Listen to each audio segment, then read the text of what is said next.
Hey, we are live. We are live. We are live here on Our Imitates Live. You know, the pickup lines. What's your name? What's your sign, y'all? We got boundaries tonight. So AIL Live is coming at you. Let's I'm a go. filmmaker. I've worked in film, video, and television for over 30 years.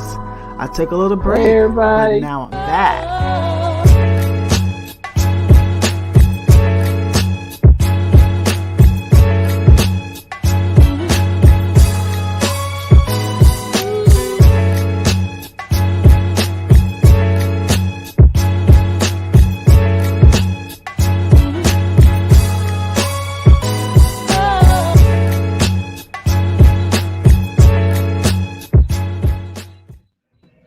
Hey, y'all, welcome back. You know, I meant to just be on myself and introduce them into the whole segment, but we got carried away. And plus, I'm drinking myself down tonight. So, hey, y'all, welcome to Our Imitates Live. I'm going to give them a few more moments to get in. I got the living room people, panelists coming in. So, in the meantime, we're back again. Now that I brought Michael in, brought him back again. So, but in the meantime, still, let's go ahead and just check out our sponsor stuff in a moment, and then I'll come back and say hello to everybody. And Shannon's still doing her thing over there anyway, so I ain't gonna say nothing. So let's Our go ahead. Imitates Live with Tanya Dixon is being sponsored by Tandyland Global, bringing your multimedia dreams to life.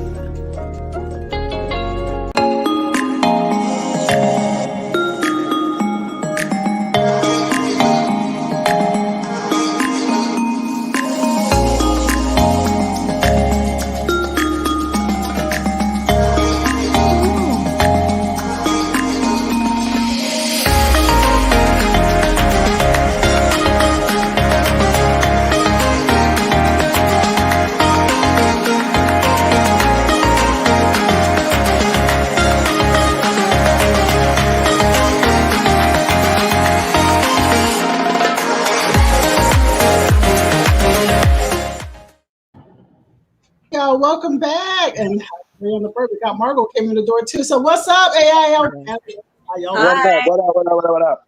What's going on? I learned something more about this software every time because, like, just now, as I let Michael in the door, it just made all the screens come back up when I was single screen. So y'all gonna see us go through a transformation over time because we're still working on all the situation here. We're still trying to get everybody, live in the right way and the right, whole screen. So just bear with us out there. We got two Veronicas in here because the other one, since you're not using that one, Veronica, I'm going to take it off. All right. All right. So I tell y'all what. I'm just going to say my hellos to you all, and then before we go into the living room, how was everybody's week? What's up, Shannon? I'll start with you. Hey, girl. You so Lee.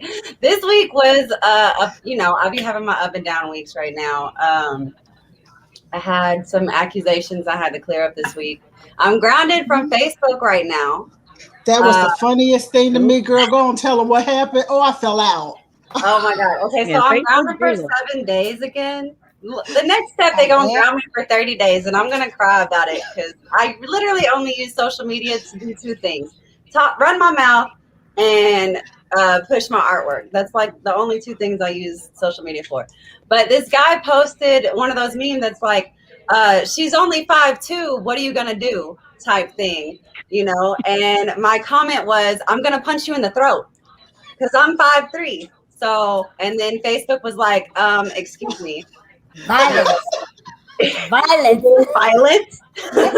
And I was like, but he asked me a question and I'm in the category, so I thought I would answer it for him. That's just something you're gonna have to watch. Yeah. Oh man, yeah. I fell out when she told me. I got put on punishment for like 2 days. They put me on punishment for 2 days for that. Because somebody told me, somebody said something. Somebody did something, and I told them I was going to spank their butt, and they took me out for 2 days. The last time I got grounded, really? I called a racist woman a silly goose, and I got grounded for that. And I was like, what?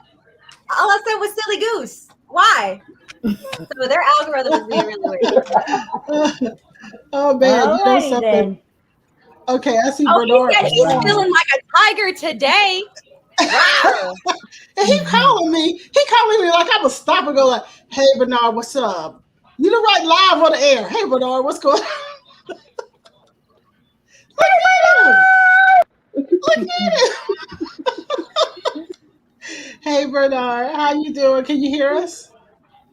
I think he's still trying to hear us. I think he's trying to hear. Okay, in the meantime, what's going on? Let's see on my screen. Bola's on my screen next. You know, I got this nice piece of salmon right here. Oh Lord. Well, I had salmon earlier too. Bernard, eat it on camera. I had salmon earlier. We're about to make this a mukbang, okay?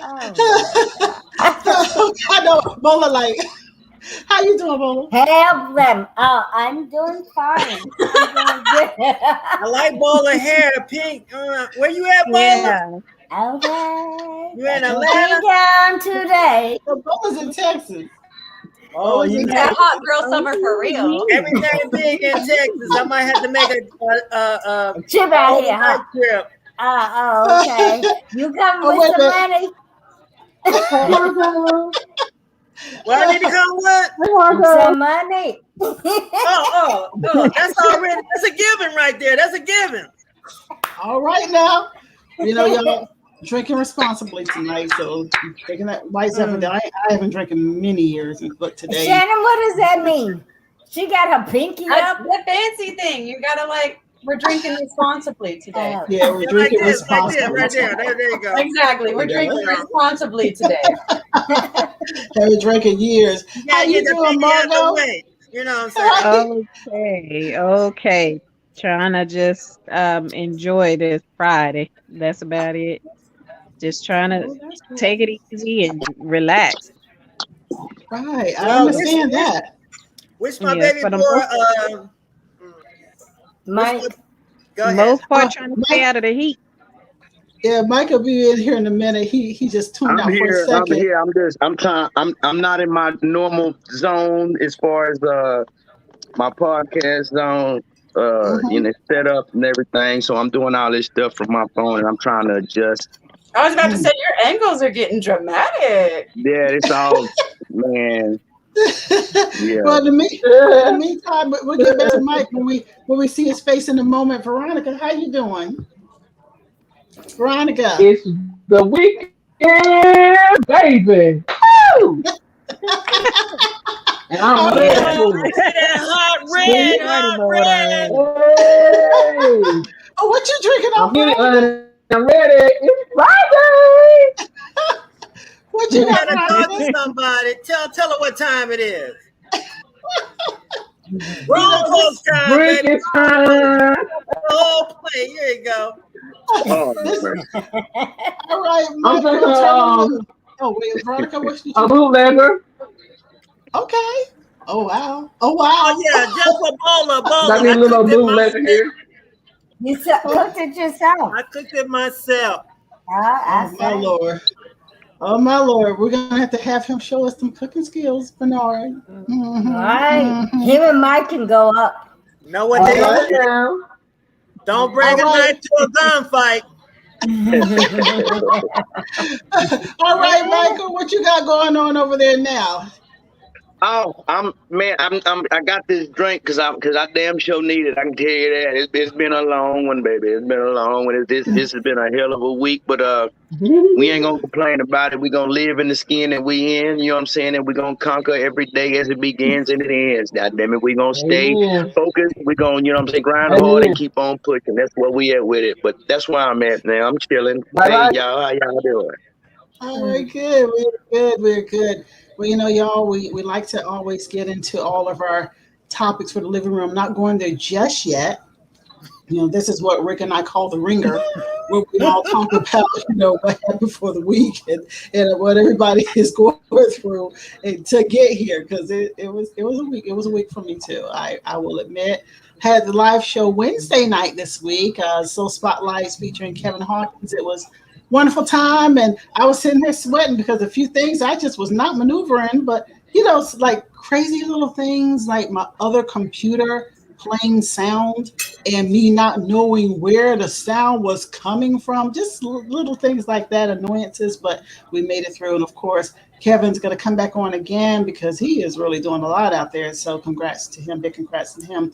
Other than that, it was just stressful type week. But I was looking forward to being on here with you all tonight and discussing some stuff. So y'all ready?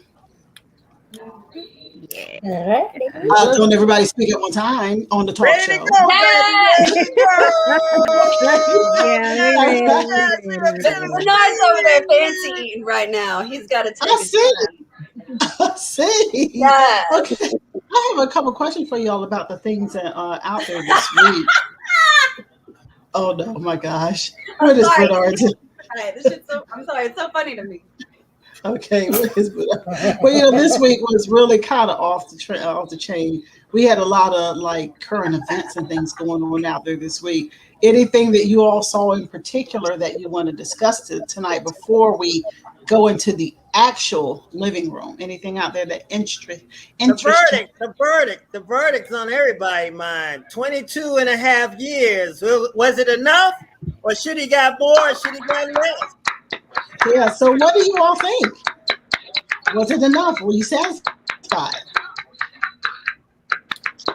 I would say that the fact that they even they got him in, charged them, and then went through with the trial, that is more than what we've seen or that we're used to seeing. So the fact that they get in there and they gave him some type of time and it wasn't little light punishment. I don't know if you really want to call it progress. For most, we feel like, hey, you should have been doing that type stuff, right? But I guess it's nice to see it publicized and televised that you are holding people accountable. At least in this particular situation. So I feel like it's something. You know what I mean? And I guess one could argue whether it was enough or not. But I mean, hey, it's more than what we used to seeing. It's kind of where my take is. My thing is this going to set a precedent? Right. What they have this habit of just spoon feeding us. Right. Like all of a sudden we got the Juneteenth holiday and all that stuff. The quiet. Oh, right. Let's sprinkle this in on is this going to be like setting the bar, or is this like an aberration, like a one-time deal? And that's the thing. I think it's up to us, the American people, collectively, to hold the police department and our elected officials to the task. And what we have to be more vigilant in our involvement with our own government. A lot of the major decisions start out at the local level and they're filtered their way up. But a lot of times people are not even involved in their local stuff like zoning, for instance. A lot of times in Nashville, they actually put this highway right through the Black community, and they basically did a Greenwood on them without shooting a gun or anything. They still destroyed the neighborhood, and you see that kind of thing happen in a lot of Black neighborhoods where they'll put the highway through a business district for a Black community and split the neighborhood right in half. Right. So we just got to stay more vigilant as people and citizens of the United States and just hold them accountable. And if they're not doing what we want them to do, get them out. Yeah, here's my take on it. Here's my take. I believe that we're heading towards a time where big government is not going to be running things anymore. It's going to be time for local governments and the citizens to step up, because we really could do more with this world if we as the citizens saw ourselves as the power. We are the people, we are the power. And I believe that time goes on. Yes, as time goes on, and people if we see ourselves as that, then we can actually do more for ourselves and our communities, because you can't sit back and keep relying on them to do anything for you, because that's not the goal. The goal for them is not exactly that. If you look at it a little deeper, and as far as I'm going to probably talk about it tonight, the whole thing is to govern with a lot of laws, not necessarily things for the people. So that is up to us to get in there to understand how we can take on our own planet and be happy and have our things as long as we participate and not expect anyone to do it for us. And it really, like Bernard said, it really starts at like a local level. And people mention like disestablishing the police units and stuff like that, and it kind of shakes the neighborhood. But it's not necessarily anything like that. It's more like we need to have specialized units that respond to certain things instead of these police officers that are all power, all knowing. And people want to get smart and be like, well, who are you going to call when you get in trouble? Let me tell you something. I don't call the cops to my house. I don't call the cops to my house. I have never called the cops directly to my house to take care of anything because they don't show up. Or like one time my ex got a BMX bike stolen from him, and I told him, I was like, we weren't here when it was stolen. We can't call the cops. They're not going to care. So when you disestablish that and you create specialized units that is more community involved and people from the community, you get more people that care about what's actually going on in your community, as opposed to these people that have no idea and are not from your neighborhood and don't care about you. And I think that's where we really need to root to start. And Bernard's very right. Like when we see something going south, we need to get involved. People forget that the government was established to serve us, not for us to serve them. Correct. And with technology and stuff coming out, it's a double-edged sword. It made a lot of my generation kind of complacent because we were entertained. We didn't care to have our feet in anything else outside of our own world. But with social media, we also are able to see so much more than we could have seen before. Right. So it takes a personal responsibility to not only use these outlets responsibly, but to make sure that we have a foot in our own community as well. Yeah. And then like when people say, is it enough? I mean, hell, if you satisfied with that, then yeah, but guess what? Like he was saying, like Bernard was saying, they just giving us little rations here and there and be like, that'll calm them down. And some people will take it and sit on it. But if that's enough for you, you know what I mean, then you accept it. But we can't let that be enough or just okay. Nah, it's not okay. It's been too much stuff. It's been too much stuff that's been going on.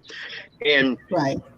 You like you say, what you say, you got to pay for that. You know what I'm saying? You got to own that. And damn it, we gonna make you feel it, or we should make the people feel it, and be like, nah, thank you, but we want some more, right? Exactly. Thank you, we want some more. Like like you said, don't just sit on it. So, community involvement.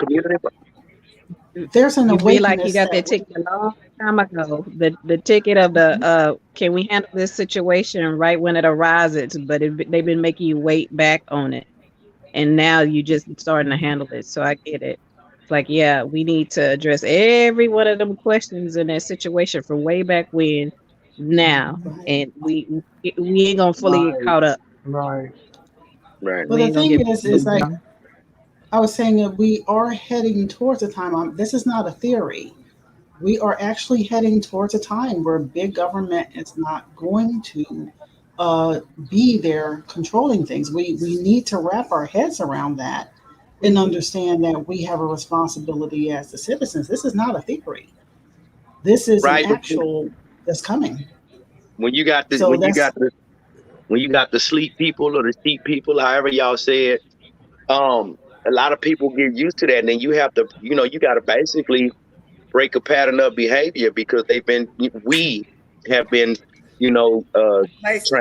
trained or, trained to conform to certain standards. And now you got to change somebody's mindset because that's, to change their whole behavior, to even give a damn, about becoming that entity that will now have to lead the future if that change happens, or when that change happens that you're talking about, so and that's where you have boots on ground, being able to make being those agents of change, as we say, to help facilitate that change, and then rally the people to kind of get up and give a damn about their stuff. Like if some people just satisfied with just sitting back and receiving whatever they get.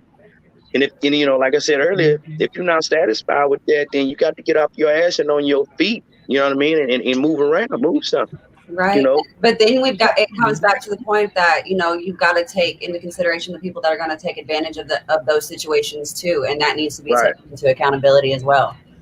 Yeah. It has to do with the mindset of the whole country. Mm-hmm. You have to change it from elementary until the oldest person around, still living, because it's we're conditioned, and it's human beings, we become conditioned to our environment. Mm-hmm. Program. That's a better word. Right. We have so many people, quietly suffering in silence. That goes into like mental issues, and it's a lot of people. It's a big majority out there that suffer in silence until it actually comes and rests in their doorstep and affects them. They don't move, and that complacency is what politicians they thrive on. The one thing I always ask, why do we have lobbyists? Well, lobbyists do not serve the people. They serve the corporation. Yes, we should have been here without them. We should never have them. But those were the ones who read the content. Out loud. They should be out loud, literally out loud. Because all they do is they get backdoor deals with the politician. Politician finish his term serving, and guess what he does? He ends up going with one of those lobbyist companies and making more money. Yep. You know what I'm saying? You look at their families, and their families are getting millions and millions of dollars. Their wives or their husband, whoever the politician, the other mate. You look at the money, and they're getting money from that. So there's a lot of things that we have to take off the table for them to take the corruption out. Because, if you want to follow... Did you know what, Bernard? When just you talking about that, it's really only a few people who run this world. Absolutely.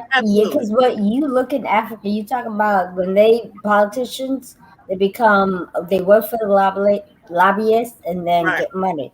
Well, in Africa, they put who they want into power. Right. And they put money in their pockets, and they take that money and send it back over to the West.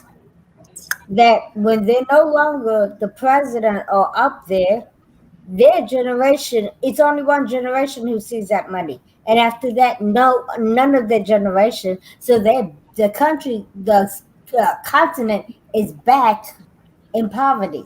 So it's, when you sit there and you think about it, it's corruption all over, because it's only a few. Every level. Yeah. Right. Mm-hmm. And that's something that, again, you're going to see, Bernard, you used one magic word a little while ago. You said a corporation. And most people don't know that this country was under a corporation, and that corporation has now been defunct. And you're going to see this country become a republic in front of your eyes again. We were a republic. Was it 1781 that we became a corporation? And so you're going to see all of that happen soon, right in front of your eyes, and you're going to wonder whatever happened here, what happened to this corporation that was domiciled over in Puerto Rico, along with all their agencies and everything. So you're going to see all of this come out, and to know it's just a corporation that ruled this country. It's just like your own corporation for your own company. It should only have but been active in that particular place, the District of Columbia. It never should have ruled in the whole United States. And so we're going to see a lot of things with that. A lot of information is going to come out soon. So this is going to be interesting. It's just a little bit. To say the least. I ask America, which side are you on?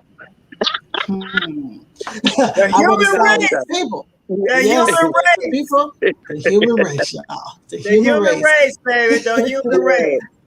Yeah. You know what? H period R period. You know what I'm gonna do? Because I'm gonna, since we were just been on our hot topics for the week before, I have another topic that I was going to get into, and it's a little on the gross side, but you know what? It borders into where we're going with some of the stuff in the living room. So I'm going to save that topic and put it inside of the living room and gross you out with it so that we could have a lot of commentary on it in just a few moments, all right?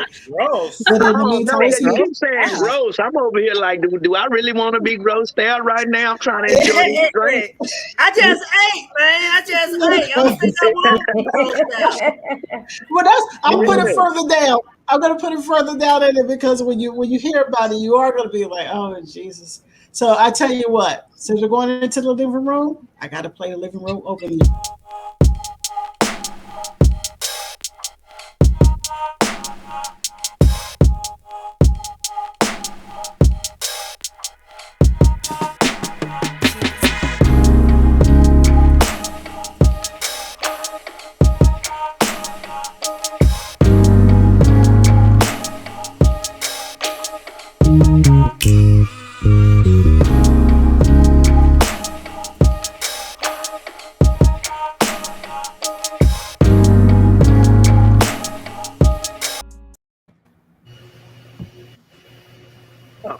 Officially welcome to the living room now, right, y'all? So Veronica going in and out just like she at a party, boy. Look how she's coming in and out. Veronica, hello again. Like she in a revolving door. So. I know. And she froze. I know she not frozen. She was just looking at us, I guess, pretty hard. Yeah. Well, you know what? I wanted to talk tonight, of course, about we're going to go from the fun to the, maybe some things that come up and down. Yeah, there's going to be some gross and some nasty. I'm so sorry. But we're going to talk about... They should be used to nasty by now. I know, right? Element rules have spoken. They should be used to nasty. That's how y'all all got here. Like Cleveland. Yeah, Y'all got here being it sounds like Cleveland for the Family Guy. You know what I'm saying? That's nasty. That was good. Yes, I love when he does that. Okay, so pickup lines. Oh, yeah. Are y'all laughing at? Huh? Oh, we were laughing at you, Veronica. Let me give you one of my best pickup lines. My best pickup line. What's your best pickup line? All right. So, I see a young lady sit down there. Brother, y'all brothers, y'all be taking notes on this one, all right? Let me get my pen. Let me get my pen. Right. So, I'm a creative, right? So, I get her, she's sitting down there, and I'll ask her, I introduce myself, of course, and I'll say, what's your favorite color? And then she'll tell me, say blue. And what's your favorite, what's the most romantic place? What's the most romantic place that you ever been? And she'll tell me that. And what's the most romantic place in your room, in your house? In your room. And she'll tell me that, right? So I'll come back 5 minutes later, and I've written a poem for her. Bernard. Drop it like it's hot. Bernard. Number one, I would have said, you asking too many questions. What's up? I'm saying, bro. What's going on? I would say, what's up? Don't hate the game. Look, don't hate the player, hate the game, okay? It is a game for the player. But you got too many questions going. I never really respond to it's people's all in pickup conversations lines. How you say it. You know what I'm saying? Yeah, that's what it is. It's to me the demeanor of the person who is speaking. Right. So I will say this. It depends on the environment that you're in, because if he's in a lounge or if he's in a chill spot, then he got the time to do that. Yeah. If he in a rah Rudy, different. Whatever, you're not gonna have it. What it has to do, you know what I'm saying? Bernard, what it has to do is whether or not the person want to hear it. Because if a person doesn't want to see, you gotta set the ambiance. See, I'm dressed to the nine. I'm laid back. I'm looking sharp. Tag. I got the polo on. I want y'all to take notes. I got all the trappings to go with it. Bernard, you not about. Well, you a little younger than me, but if you came to me and my girls like that, we just let you talk and let you go on, and then the minute you turn around, we start laughing at you. And so what's wrong with him? But you gotta understand. You gotta understand. That's part of the game too. You want to be memorable. Like all the other guys who ever come to them, they don't remember them. They don't remember them. So I want y'all to take note. Look, you got. Okay, hold up. I can't understand. Hold on. The other part of the game is that's letting the foundation for the future. See, you always don't crack the first time. Hey, look here. I want y'all to take note. You put like a little seed in there, and then next time you see them, they already know. They gotta look. They gotta smile. Look. They're gonna die. You know what? They gotta smile on their face before they even see you. Hey, look here. I want y'all to take note. I'm just saying, I'm trying to be funny, but I want y'all to take note that when you ask him, he's like, "What's your best pickup line?" Did you notice the way he popped his collar and picked up his glass and got, you know what I'm saying? He had, it's like he had to transform and get in pimp mode. You know what I'm saying? Because that's how you feel, baby. You know what I'm saying? And pimp down. I'm dead. That's how you feel when you get in pimp mode. You know what I'm saying? The thing is, she is doing. Yeah, I know that's. She's taking it out of context. She's taking it all out of context. I'm not taking it out of context. Hold on, Veronica's asking something. We was asking Bill pickup. We was asking him a pickup line. We wasn't asking nobody to judge it, Bola. No, you said your favorite pickup line. That's what we're here to do. That's it. Bro, did your name happen to be Larry? And different women will accept it. Other women will. Look, baby, it's a numbers game, baby. It's a numbers game. You right about that? It's a numbers game. Hey, I want to see what Veronica has to say. See, men get rejected all the time. Women can't handle rejection. You have. Veronica, what you got to say, girl? Veronica, who you picking up, baby? His name had to be Larry. Well, his name has to be Larry. And what's your son? Yeah. Remember Cancer? I get it. My name is Larry. I don't care what y'all say. That song go hard. You know what I'm saying? Because I'm a Cancer. And my name is Larry. Don't give me one. That used to be my game. They used to be my game, yo. But you can sit back in the club. You can sit back in the club and you can pick out each one of them. You sit back in the club and pick out each one of them. Larry, Johnny, Mike. You just look and pick every last one out. Mm-hmm. Is that a pickup line? You know what we're gonna do? Because somebody's gonna come up to you and say, "What's the sign?" Real quick, y'all. Oh, baby, you got to be tired. Have you been running through my mind all day? Before we go any further, let me play this little ditty for people out there.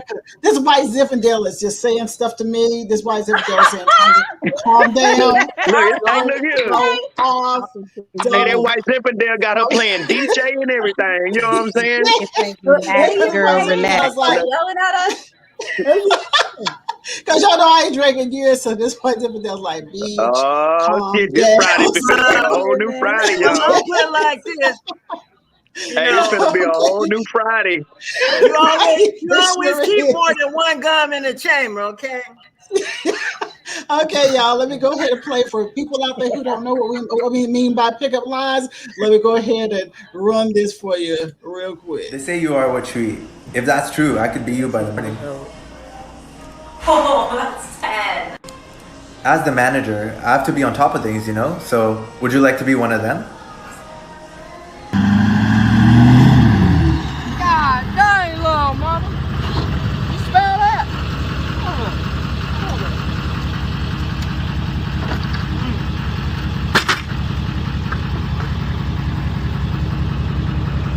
You You work at the chicken farm?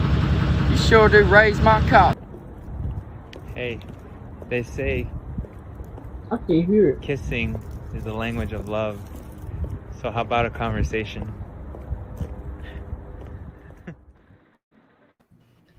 Hey, that was off the chain a little bit. Hey, that little country motherfucker that last one wasn't that bad. The last one wasn't that bad. Okay, listen, I'm gonna let you know I'm a sucker for some funny stuff. So if he would have been like the first one where he was like, I could beat you by tomorrow, I'd have been like, okay. That's funny. I like when people are clever with it. If people, the key to pickup game is knowing your audience, okay? So if you really, when I used to go and when I was out there, going willy-nilly, I repented, okay? But before you go any further, Bernard, hold on. I didn't get a chance to say this. Shout out to Tik Tok Tempting for the video just now where you have to give credit. Oh, that was nice. To people so just go ahead. That was nice. But back in my heyday, I would always assess the person's personality. If they was a spiritual person, then I came in a spiritual level. If they was an intellectual, I would come to an intellectual level. And if they was a physical person who was like the physicality, then that's how I would do. You know what I'm saying? So women normally going to fall in those three categories. You feel me? So whatever, that's how you go. I mean, you adjust to your audience. Any good speaker know that you adjust to your audience. So I don't really believe in pickup lines per se. I believe in like having a conversation. That's the pickup line. Starting out like, hi, my name's Bernard. What's your name? I got you. Y'all should hit them. Y'all should hit them with like. Y'all ought to hit them, man. Y'all got to hit them with that. Excuse me, miss. I'm not trying to be shady. I'm just trying to do what freaks do. And let's speak game to the ladies. I like to keep it short and sweet. Just give me about 4-5 minutes. It's not how long you talk the game. It's more like what you put in it. Now I can creep up real smooth, ask your name and buy drinks, or I can do some wild freaky shit that you wouldn't even dream of a thing. No. I can grab you now. Hey, this is I'm like your place of mine. The first 2 sentences. Okay, cool. Yeah, like I like that, Mike. Go ahead, Mike. I was listening. You know what? Some hood rats would go for that, for real. Don't offend. But you know what? Bernard made a valid point. Bernard made a valid point. He said you have to know your audience. Now, if you go into a grown folk establishment, you better bring your best shit, right? Right. And if you go into a I'm a little bit older, but I ain't knocking it. But if you go into a club, you know what I'm saying? You're gonna have to have some young shit. And I'm 40. I'm about to be 41 next week. Shit, I'm I don't know how to approach nobody in no young club no more. You know what I'm saying? Hey, I'm Liddy. I go in there motherfucking say I'm Liddy, and then they're gonna start laughing, and we go from there. You know what I mean? Remember when I was saying in the last show that people used to say, "What's up?" for a moment there? You got into that little crowd of people, and I don't know who that was. It was the millennials or who it was that was just say, "What's up?" And there was no more conversation. It was like, "What's up?" It was like, "What's up?" And then "What's up?" became the entry. Yeah, became the entry into a sexual experience. And I watched these people do this, and to me, that was the equivalent. Yeah, I mean, but it was the equivalent of Big Papa or Biggie song. He said, who they attracted with that line, "What's your name? What's your sign?" And to me, it was the same thing. Well, you attracted them with that "What's up?" but people got into it because as soon as he buy that wine, I just creep up from behind. Yeah. I'm a little older. Hold up. In reference to our conversation, Bridget says there's only 3 types of women you've had, bro. There are so many different types of women out there. Right. Yeah, I'm talking about variations. I mean, you can always go and nitpick with it. You can always nitpick it. Haters gonna hate. You know what I'm saying? But what I was trying to say that there are different personalities. You have to adjust to the personality. Some personalities I don't want to mess with anyway because if your behind is evil, I'm gone anyway. You know what I'm saying? If I see that evil look, why they gotta be evil? I'm gone anyway. Hello, hey, look. Hey, he said evil. Yeah, you got an evil eye on me. You got an evil eye on me like that. But no, why she gotta be evil? But why the evil gotta be. Hey, I call him how I see him, okay? Like I told y'all before, don't hate the player, hate the game. Hey, look here though, but see, this is what my thing is. The best game is no game, right? Exactly. You know what I'm saying? The best game is no game. Oh, I thought you said the best game is Novocaine. I was like, what? No. We didn't into that date rape stuff. We didn't into that date rape stuff. But you know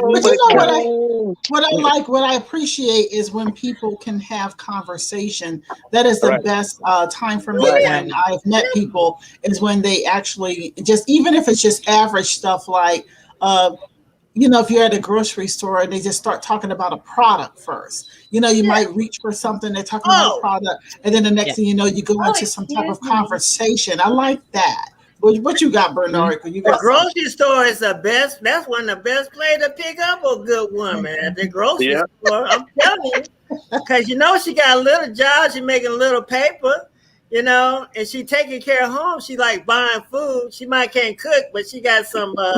She got something to heat up, when you get there.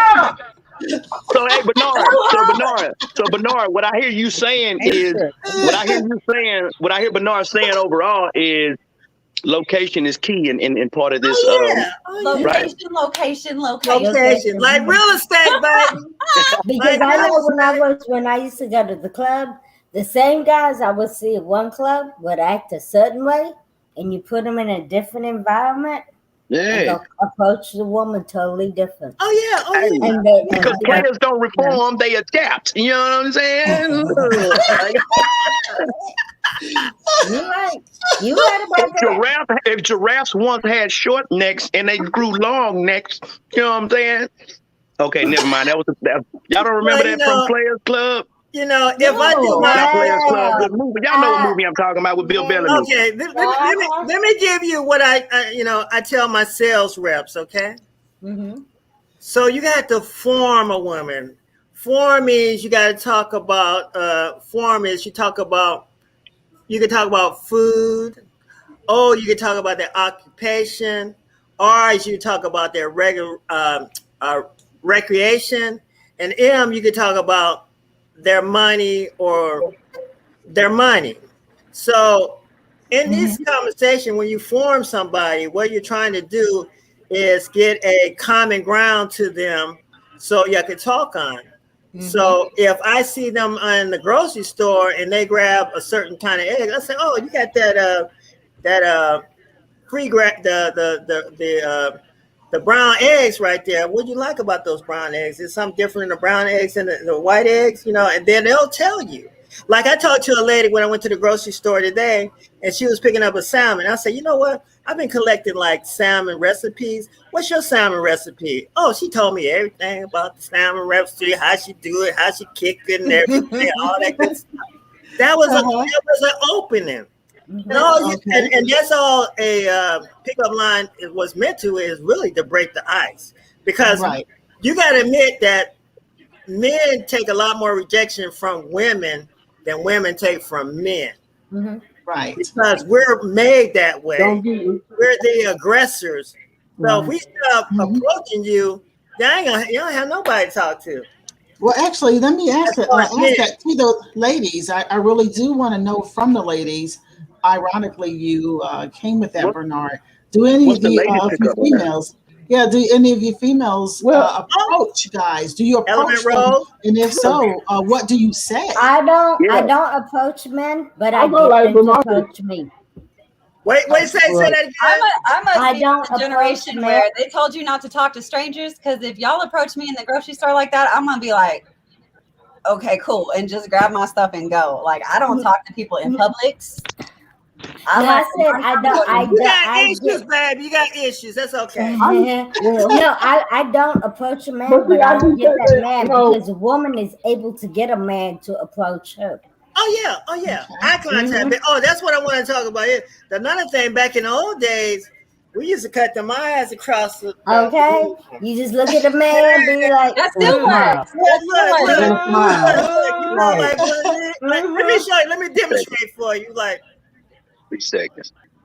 Oh shit! You He did the beard swipe. He did the goatee swipe. Oh shit! Get back, Jack. Do it again, Bernard. Do it again. If you don't I'll be like, And then you gotta lick your lips. You gotta lick your lips. Don't lick your lips. Don't do that. Wait a minute. Wait, I do have a then question. you go with your friend, like, you see him lick his lips? And he's like, That's how I used to be back in the day, I'm telling you. But I do have a question. And back in the day, we used to dance. We used to actually dance. So when I look at you, I make my nod and I point to the dance floor, and they walk right and we meet them in the dance floor. That's how I used to be back in the day.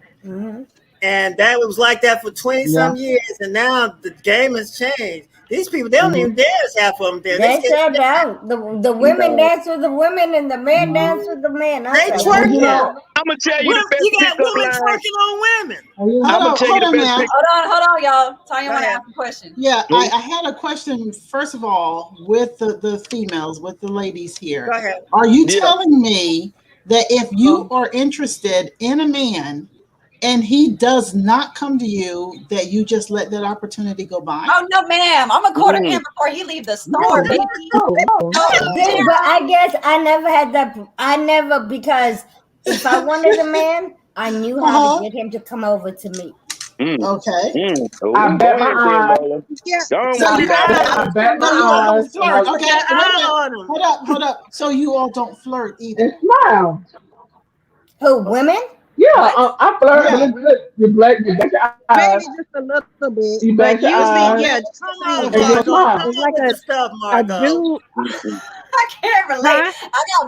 I'm ballsy. I'm real ballsy. So if I see somebody that I like and I know I'm not probably gonna see them again, I can't tell you how many times I walked up to me and be like, hold on, where you going?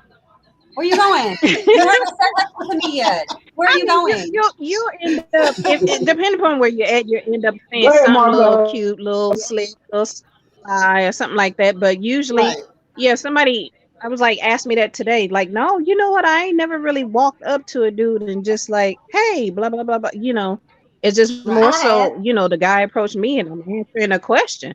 But as far as just being out somewhere, being out somewhere and see somebody do something, I'll mention something right then and there, but it's not like, I'm trying to pick you up. I'll just, nowadays. Is that because of what you've been taught? Is that because of they say that women shouldn't do that? Are we women trapping ourselves in that, saying that because we shouldn't do it? Is that what living in that box? Living in that box of being taught? To a small degree. Your age. Your age, whatever you women approach men different types of ways. Because I know back in the day, if I wanted to man to come to me, sometimes I say, "Oh, I noticed you're always looking at me. Oh, why is that? Oh, because you look good to me, girl." Yeah. Hey, the best pickup line I done heard in nowadays. I do want to hear what Mike says about the pickup line. Y'all got to rock say the best pickup line that I've heard in nowadays time is how much. How much what? How much? You how much what? What? How much? Let me show you. How much?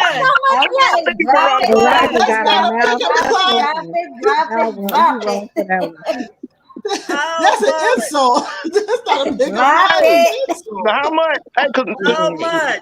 Bola, you want to yeah. I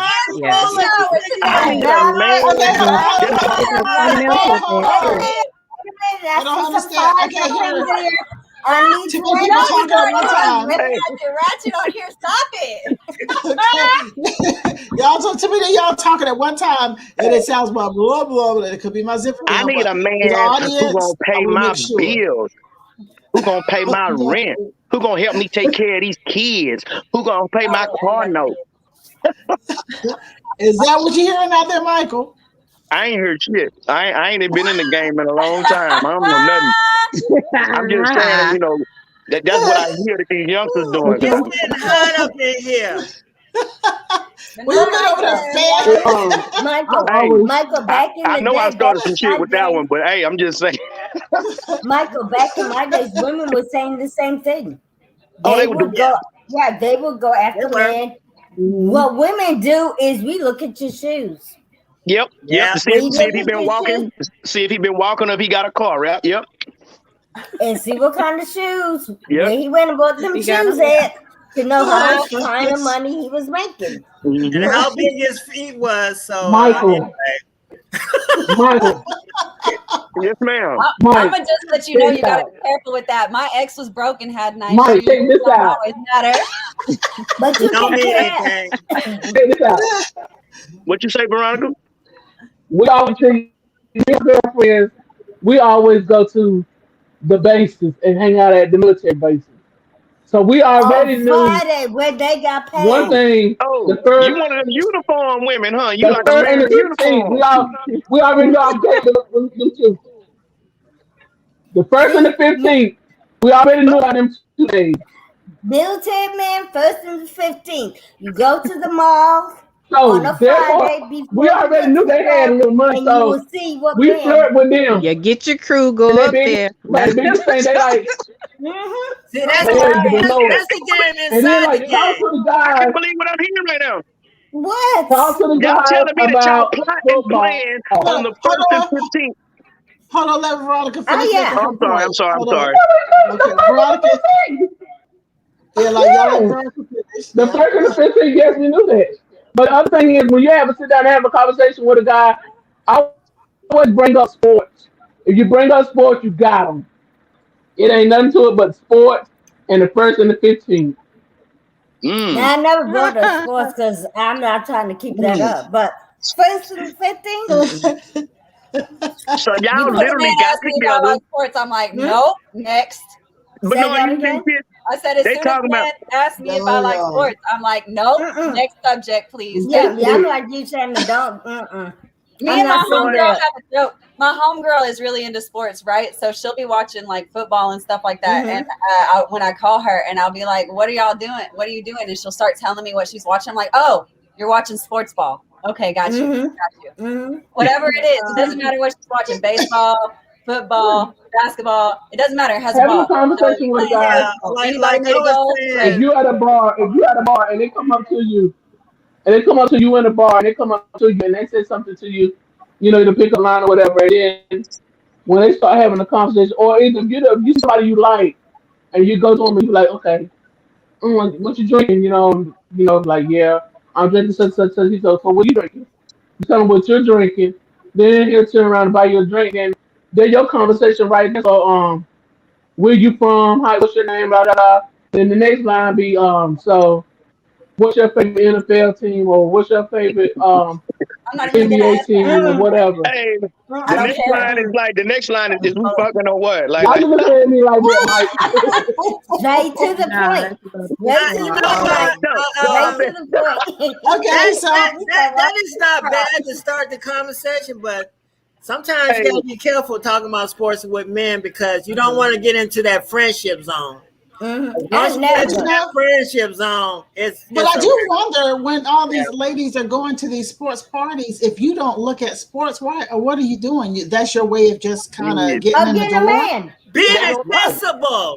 Hey, they gonna look at Sports Center before they go and learn what they can learn in 5 minutes, and then try to talk sports all night. I know sports. I know sports because I like. And I'm still stuck on the 1st and the 15th. Y'all sit there and plot. You know what I used to do? The way was, because a lot of women will do that. I say, well, what happens when they use the bathroom? They have to use the bathroom. I ask questions like that, and so the man would always say, "Well, I need to teach you about sports." And okay, teach me something. I could care less about sports, but if you ask them stuff that's crazy, so why they gotta run up and down the court all the time? So that man think, well, I gotta teach you about sports, and so now he's not even looking at sports; he's concentrating on you. Right. You can watch sports whenever you want to. I'm in the picture right now. So concentrate on me. Yeah, that's true. I heard that song. It's a little different.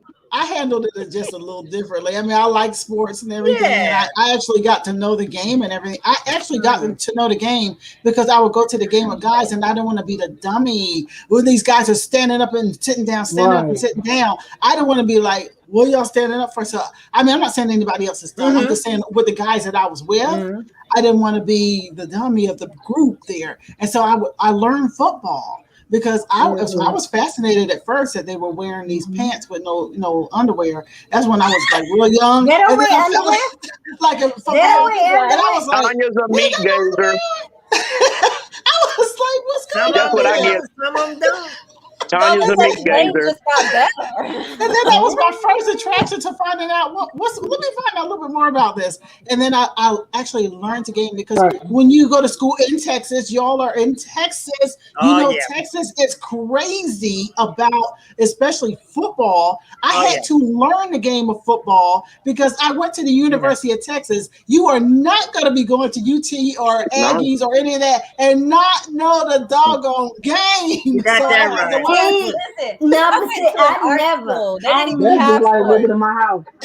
I never learned the game. I don't like all that. I don't like all that. And so any man who talks to me knows I don't like that stuff. If you like it, that's you. You and your boys go do that. Don't ask me to a because I've had men say, you want to go to a football game or basketball? I'm like, no. Yeah. I'm like, no. I go to basketball and football. Huh? I'll follow up a basketball game in a minute. Bola said you can kick a field goal right here at home. Goddamn, you know what I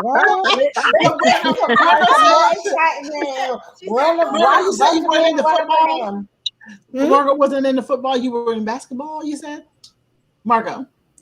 I think she's frozen. I played a little bit of basketball, so I can follow basketball a whole lot quicker than football. But football, I'm okay with. I'll go to a game in a minute and have fun. I understand some, but the stuff that I don't understand, I'm gonna ask a question and be like, "Hey, they got let me say something. Also, when a man is interested in something, I think if you're serious about that guy, you need to be interested in what he's interested. Because if I'm serious about a woman, even though I might not like what she do or have an interest in that, I'm going to show an interest because she's interested, so we can have a little conversation about that. Because if you're not having that conversation with that, someone will. Yeah, and actually that is true because when my ex-boyfriend liked golf, I learned a lot about golf. I would go to the driving range. That's a big part. If that's a big part of them, if they're really a big sports fan and and they're a great guy, why not learn a little bit about it? I don't get why. Because they know, like with me, the guys, I usually date athletic guys. I'm not into that stuff. I would date guys, I would date guys who go to look at Mike scratching his head. Because she said she's into athletic guys. That doesn't make sense. They were into me. So you just wanted the body. So you just wanted the athletic body. That sounds like lust. Okay. She already told y'all. They got it because they like my body. Okay. She already told y'all where y'all need to be kicking field goals at. Yeah, but that was never something in here. I talked about. What's stay here for a minute. Okay. Yeah. But you know what? I get what she's saying, and that might work for her. But I'm gonna tell you, men are looking for women who are interested in what they're interested in. Right. And a lot of times, a lot of these men were interested in something other than. Yeah. I get that. I get that, but you know, I do a lot of public speaking and stuff, and I had a young lady that I dated, and you know, the sex was off the chain, but she wasn't interested in my career or my ambitions at all and stuff. And she said, like, why you want me to support you in, you know, what you're doing? Just do you. And I'm telling you, if you got a man, a career-minded man, and he's looking a lot. And he's looking into you. He's looking past sex. Sex might get you in the door, but it won't keep you out. That's it. From out the back door. Okay, so. and you gotta learn. Are you talking about short term or long term? You know, but not like you said. Like you said, career. I was more into the man's career, right? What he wanted. So sports was not a thing he would talk with me about, but his career and stuff like that. Okay. That's a big difference. It's got to be something. It's got to be something. Yeah. So it's the caliber and the mindset of the person that you're talking to. That's what I'm hearing. That's what I'm hearing from Bernard talking to Bola talking, because I think my assessment is that depending on your environment and where you're going is going to depend on the type of person that you're talking to, right, or you're dealing with. Or the conversation. Right. How the conversation goes. Wait, Lisa, yeah, there you go, Bernard. The type of conversation you're going to have with what's said individual. Go back to knowing your audience. So for example, you can have a youngster that's like 20 or 30 talking to somebody that's in their 50s or 60s. No, that's a whole different type of conversation. You know what I mean? So if you got a youngster talking to an older person, that's male or female, that's going to be a different conversation if it's two 25-year-olds talking to each other. You see what I'm saying? Unless unless they on their shit, and they heightened elevation type of mind frame. So I'm just listening to y'all talk, and then I'm playing some stuff back. So hell, I'm probably gonna try to have one of these conversations with some of these youngsters out here when I try to school them in the game. Margo said she got the lighting and a little bit of on now. Also, people with like interests, like. She might be 25, but she's a businesswoman. I'm a businessman. Right. So okay. We can talk business. We can talk about marketing. We can talk about HR. We can talk about firing employees, hiring employees.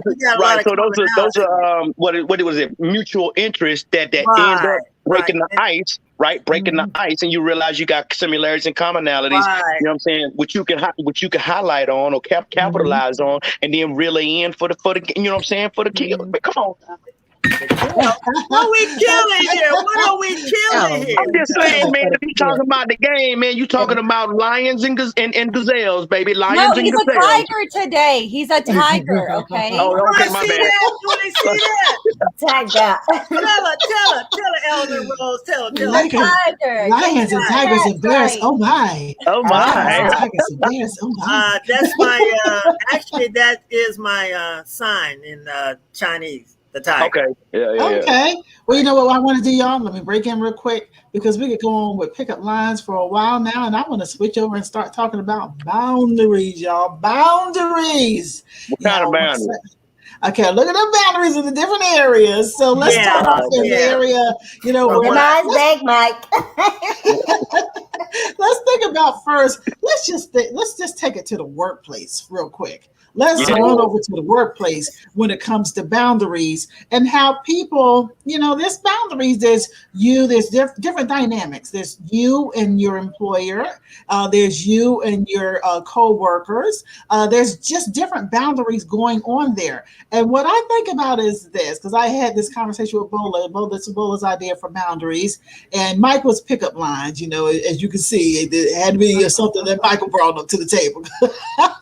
Go back off the chain. But when it comes to boundaries, the idea that comes to my mind, and when you think about the work relationship, I remember when I was younger, and we would go to the happy hour, and so there was different things that you would learn about people.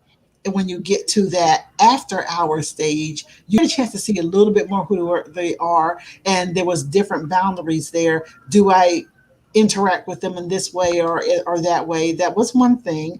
But then even in the workplace during the regular daytime hours or whatever your full-time hours are, the different boundaries that might be there with how comfortable you can speak with your employer, your supervisor, or even with your coworkers, how comfortable you can be with them. So Give me your idea. Let's start talking about work first. I know Shannon got something on this one. Let's talk about work first. Let's talk about you. Are you saying like in relationship wise?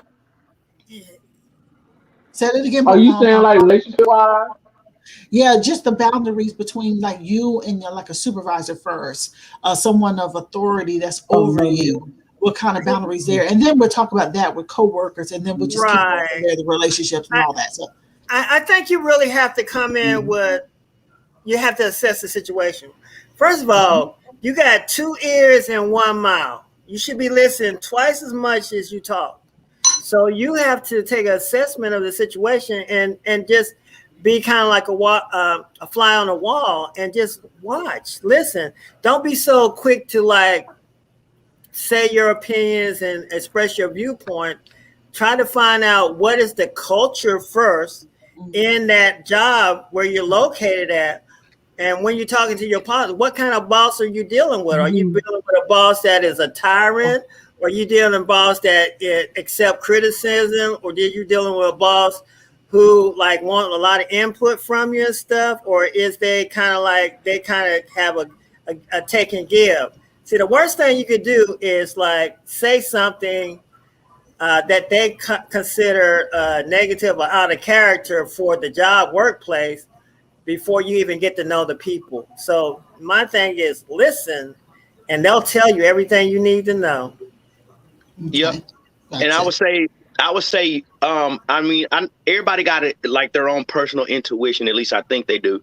Right. And as Bernard makes his point, yeah, because you got to observe your environment. You know what I'm saying? You got to peep game, as they say. You got to peep game and see, you know what I'm saying, who you can deal with, who a snake. I mean, you can find out a lot about people. Like you say, if you be quiet and let other people talk, they're gonna tell you exactly who the hell they is. You know what I'm saying? Given time, one true self will emerge. So if you sit back, you know what I'm saying, and just kind of peep game, you'll be able to see, be like, yep, that's something that's there. I'm sorry, my bad. That person over there talks a lot. That person over there gossips a lot. That person right there, can't trust them. And that's my thing. I don't trust a lot of people. You know what I mean? So number one, if I'm going into a new environment or something like that, I got to peep game, see who's who in the zoo. You know what I mean? So I need to know who I can be able to trust, which I don't trust too many people. I'll trust them as far as I can throw them, and that ain't fault. So, and then when you're talking about the different, I'm military, so I kind of get locked in on certain lingo, but you start looking at the different structures and the tiers. You got the senior leadership or your CEOs and all of the people up top. And then you got up management, and then you got like your main, folks that you work with every day, or the main people that's working every day on a regular level, talking to these CEOs and the folks that's up top. And then how's the relationship between upper management? Are they allowed to, as we call it, fraternize, or are they allowed to mix and intermingle and hang out, stuff like that? So when you start looking at that, it's like, is it broke? Is it all inclusive, or is there a hardcore divide between them? And then what are you allowed to do? What are you willing to do? You know what I'm saying? And what's going to happen? What's going to be the result if you do break a barrier, break a boundary, cross a line, or if your stuff doesn't vibe with the environment? Right. That's it. So yeah, I got you there. Myself, I don't play with where my money is. So with my managers and things like that, there's very few I let them know who I am on the outside of work. Mm-hmm. I'm here to do a job. My interaction with you is not because, hey, we vibe, it's because we work together. So let's keep it as work. It's strictly professional is what you're saying. Very few. Right. I've had friends from work, but it takes me a while. Because right. How I make my money, I don't want you coming in, because so many people end up screwing other people over with their money because of friendship. Right. So I got you there.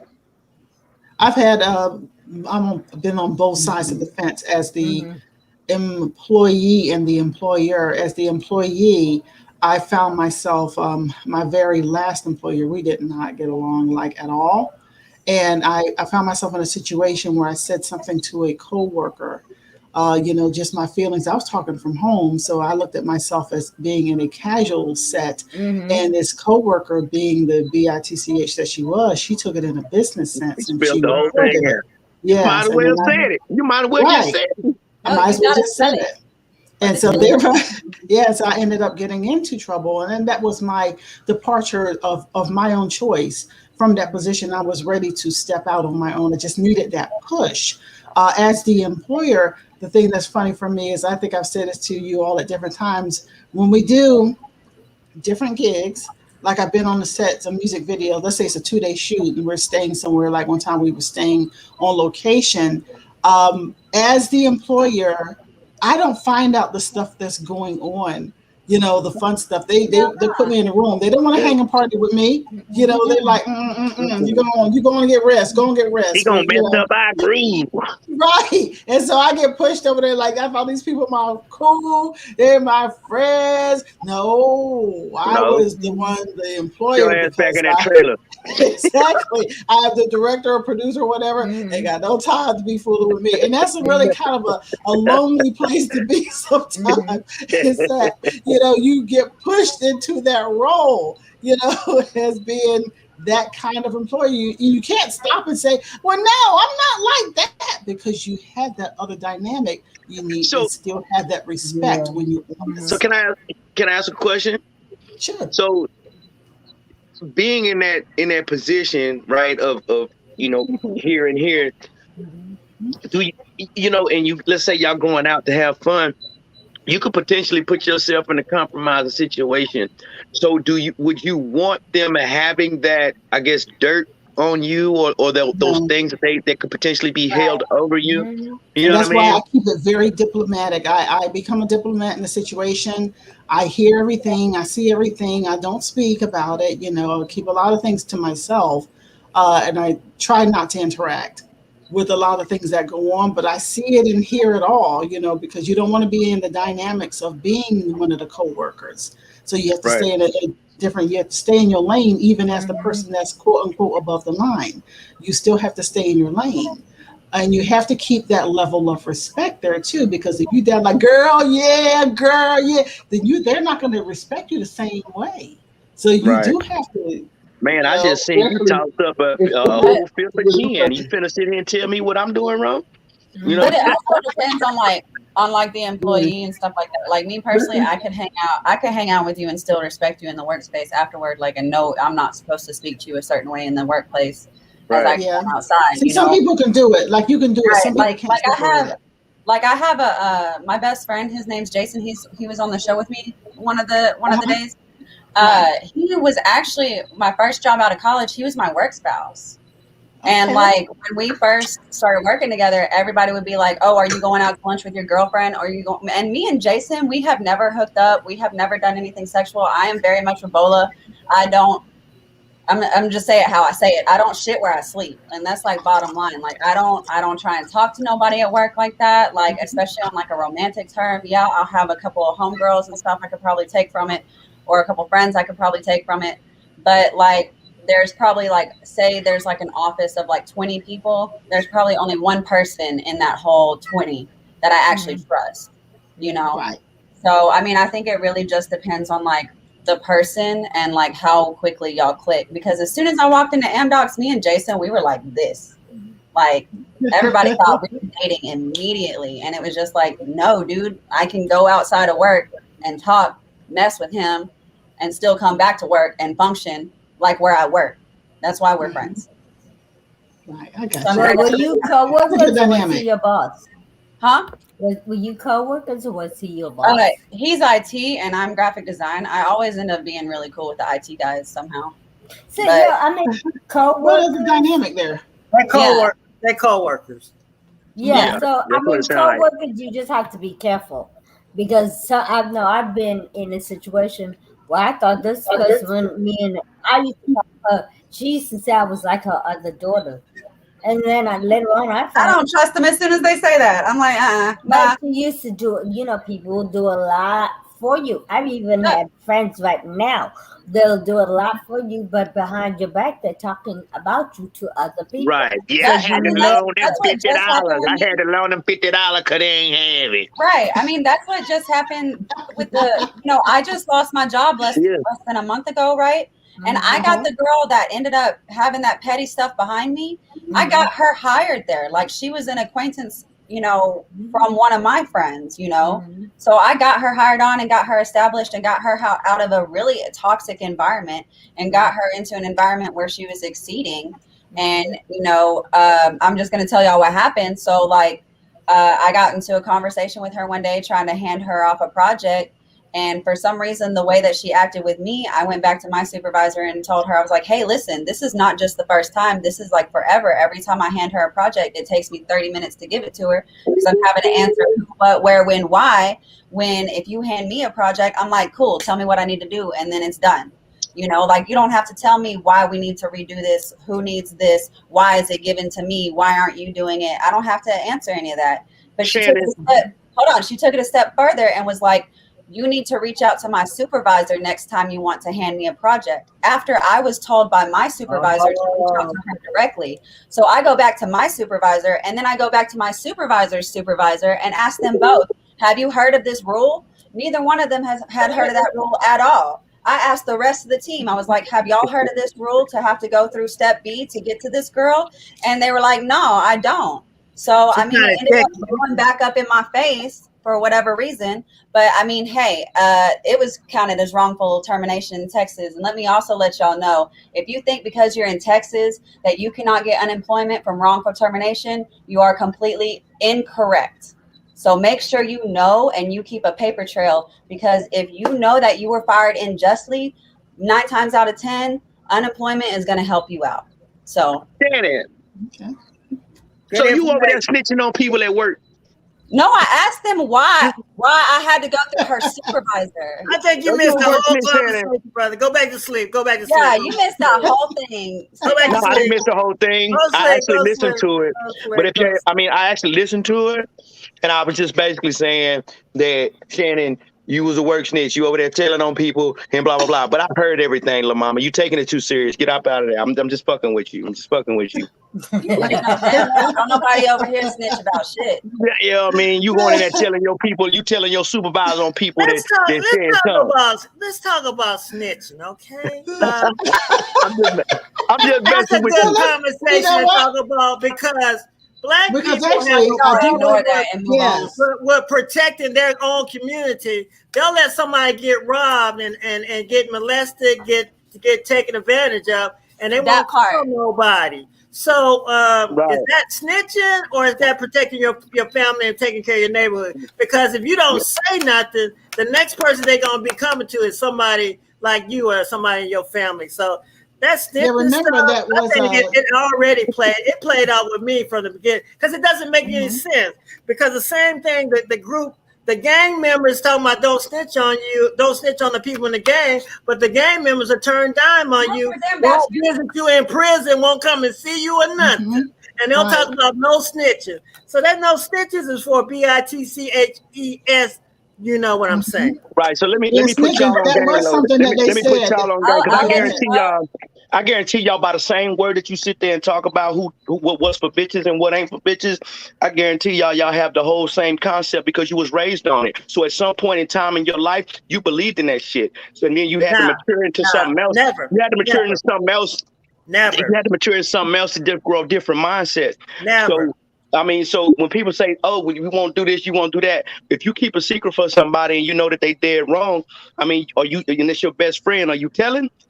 That's a different relationship. That's a different relationship.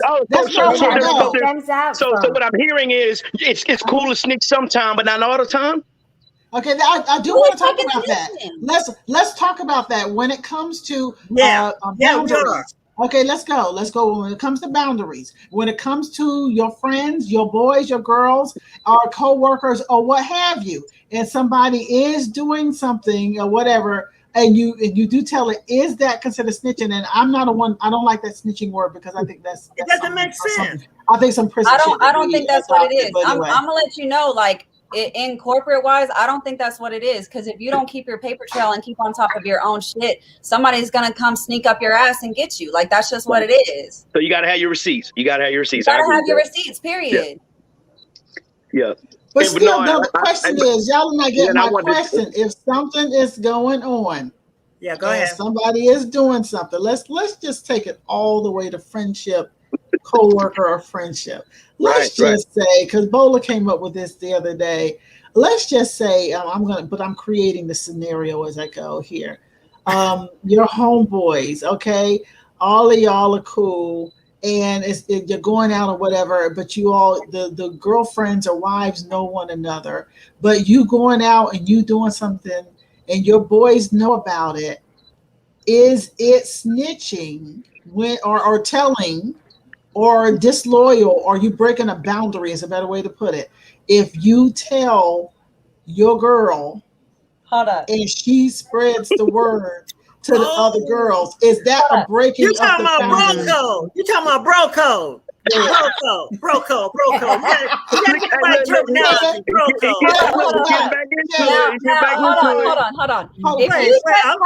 Hold on. If you just happen to send your homegirl an address that they might need to pop up on with no context, that's what. You might want to go check on this address. They love you.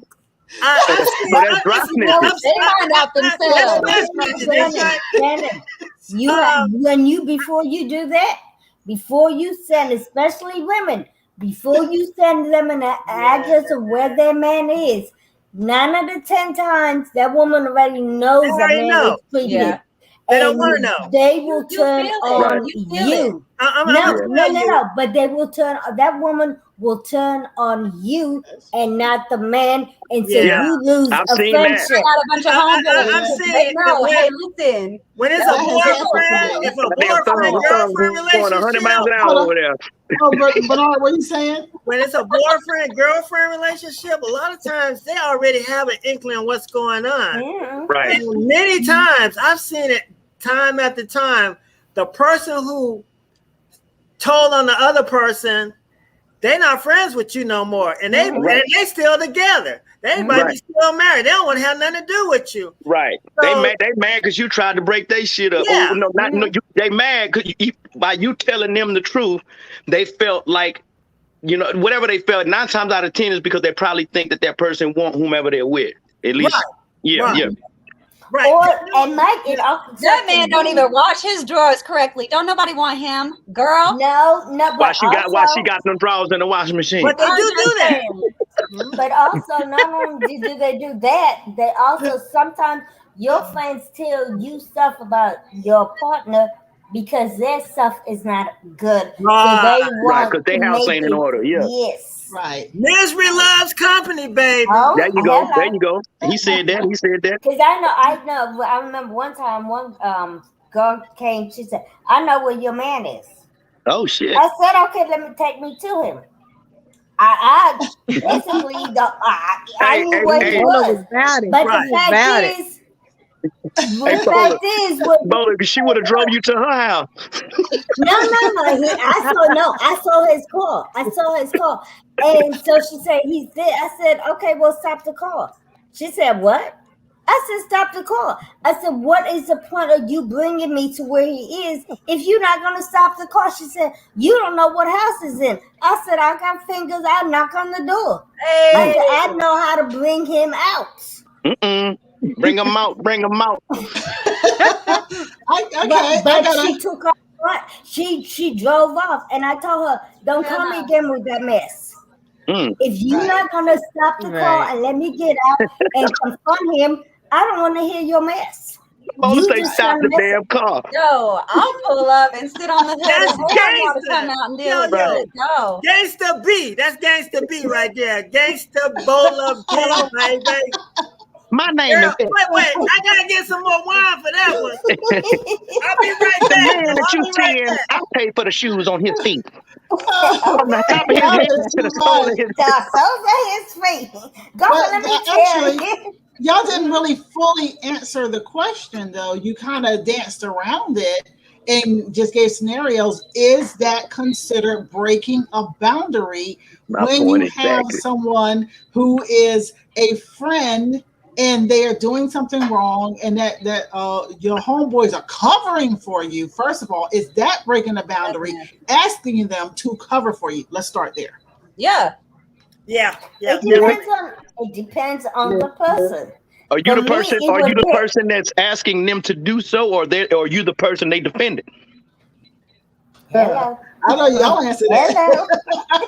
You know what I'm saying? Look. Okay, we all have close friends, right? Right. Some people that we really entrust with our deepest and darkest secrets. Right. So we expect them to keep those deep and dark secrets. Right. So yeah, is it betraying a trust? Absolutely, it is. If they're sharing your right. I mean, if you're friends, most of the time you're one friend, you're like the husband friend, or you're the wife friend. If you're the husband friend, you can't come back and tell on the husband. If you're the wife friend, you can't come back and tell on the wife. You know, if you do, then you're violating the trust right there. So, but Bernard, let me ask you this question. In that scenario, I always feel like what's done in the dark. Bola. Say it again, Bola. But what if you're the type of person, like with me? I had a friend, she messed around with another friend of mine's husband. But I told her, I said, you my friend, so I'm going to keep it a secret. But don't ever bring that stuff to me again. Right. Or else I'll go back and tell, because you already know I don't like to be in that situation. Now, so if she brought it to me again, that's stepping my boundaries. Right. That's how I feel. Like if you're gonna do your dirt, you need to do your dirt by yourself. Quit trying to get me out of it. Your dirt. I don't personally. Like me personally, I don't move in a way where I have to bring my friends into it. Okay, hold on. Oh, Veronica, what are you saying? Whatever they're doing in the dark, it's gonna always come up. Right. It's come to the light. But no, actually it doesn't. Because a lot of times I've seen things that it didn't come up until the funeral. That's when everything came to light. Okay. But all the kids are sitting up in the front. Well, who are you? That's my daddy in the coffin. Like what? I mean, come on. I mean, it sounds real nice to say everything that happened in the dark coming to light, but in reality, that's not true. It's not true. It's not true. I seen it happen 100 times. Mm-hmm. Myself, I don't want to be put in the position in the middle. Because I don't want that happen to me. So I don't go for that at all. Whatever you want to do, you grown, you have your own house, do you. I think that depends on one's definition of loyalty, because if me and Bernard rolling, you know what I'm saying, and he doing his thug dizzle, and I just happen to know, whoever he married to, and we out and he get out there and go to bopping or whatever, and I don't know his personal situation, but I'm just saying for this example, but he get out there bopping, right? He get out there bopping. And then, he pulled a couple of numbers. I'm like, yeah, boy, you got your bad one, but you better not let, Sheena find out. And he like, yeah, you can't say nothing. I'm like, gotcha, you ain't gonna hear shit from me. But like you say, when you put them people in them compromising situations, and then now when you get that call, Mike, tell her that we was at the bowling alley, right? You know what I mean? I'm like, hey, that's what I'm saying. That's a different thing. That's a whole different thing. Also, you have to look at the fact that depend on the gravity of the situation. Say if you find out that your boy contracted AIDS from somebody, and the wife. Right. That's that is so different because he putting other people's lives. Right. It's different. See, it's different. He's going around and he's going around with other people. That's putting that family. That's if they trying to get a baby, that's putting that baby in jeopardy. You see the gravity, the whole thing. Now things have changed. Well, I have to sit my friend down and say, "Hey, look, partner. Yeah, you got this. You chose to do what you did to catch this. Now it's not right, that you exposing somebody else. Right. You win some and you lose some. You lost this one. Right. And so then if it ever comes up to me, I'm going to tell the truth. Yeah. If you want to end our friendship, because I'm not going to have nobody's blood on my hands. Exactly. And that's the thing where loyalty sits. How far does your loyalty sit for someone else as opposed to your loyalty to yourself? I'm about to say, you said what I was about to say. It's your core values. It's what you value. What do you hold dear, right? Your loyalty shouldn't, go against your character, Right, there you go. No, because as my friend, you already know what my character is to a certain event. So you would not put me in that situation. If you put me in that situation, they should not. You're asking for me to then they're selfish. Let you down. Right. Well, I'll tell you what we're gonna do. That's narcissistic behavior. Yeah. That's narcissistic behavior at that point. I want to go to the chat, and then when we come back from the chat, I want to go into boundaries and relationships, and that's when I'm going to read to you this other story thing, the one that's a little on the growth side. So Shannon, you want to hit that chat for me, please? Thank you. Okay, so Tiffany came in when we was talking about when we started talking about boundaries and we switched up, and she said, I don't mess with nobody on my job outside of work. And then while we were talking about all the stuff that we were talking about, Bridget said that's called dry snitching. I'm gonna be real, I rolled my eyes at that. Bridget said I'm with Pops on this one. I got family secrets that died when the family died. We as a family are still trying to get the details on a lot of stuff. Okay, listen, I gotta speak up on that one. Okay, so there's a lot of dirt that happened on my mom's side. We have a lot of in family molestation and rape that happened on my mom's side of the family, to my grandma and stuff like that. And my grandma got separated from the family and didn't want to go into it. That's how I didn't know I was Creole. That's how I didn't know I was Native American. You keep secrets for your family, it poisons your bloodline. And that's period.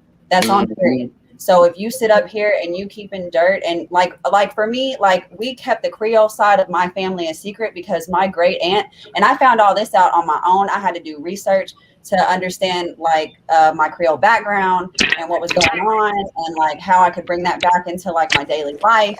But one of my great aunts was a famous stripper, a Creole stripper. And then I just happened to go, searching and found a traveling Creole stripper caravan thing, and one of the women's in there, her name is Cordella.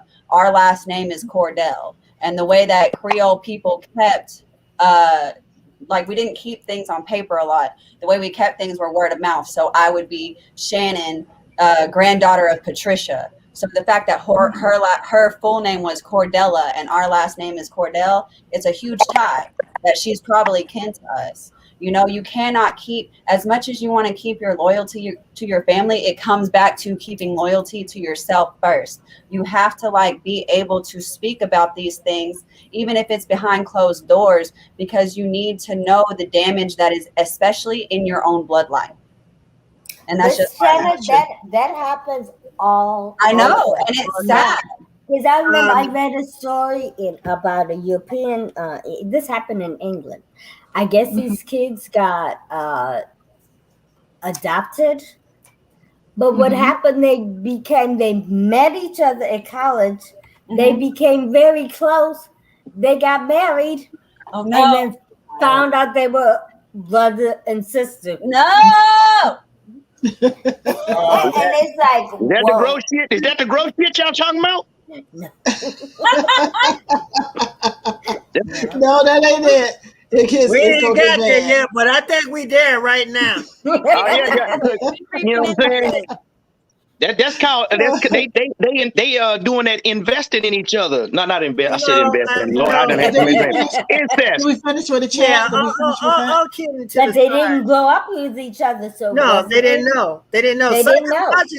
Psychologically, it was no incest, but physically, DNA was incest. And that's sad. That's a sad commentary. But, we got to really be honest with it. I think people are not really being their real self. And you got to look at the big picture sometimes. yeah, it's going to hurt a lot of people, but I think it can heal a lot of people too.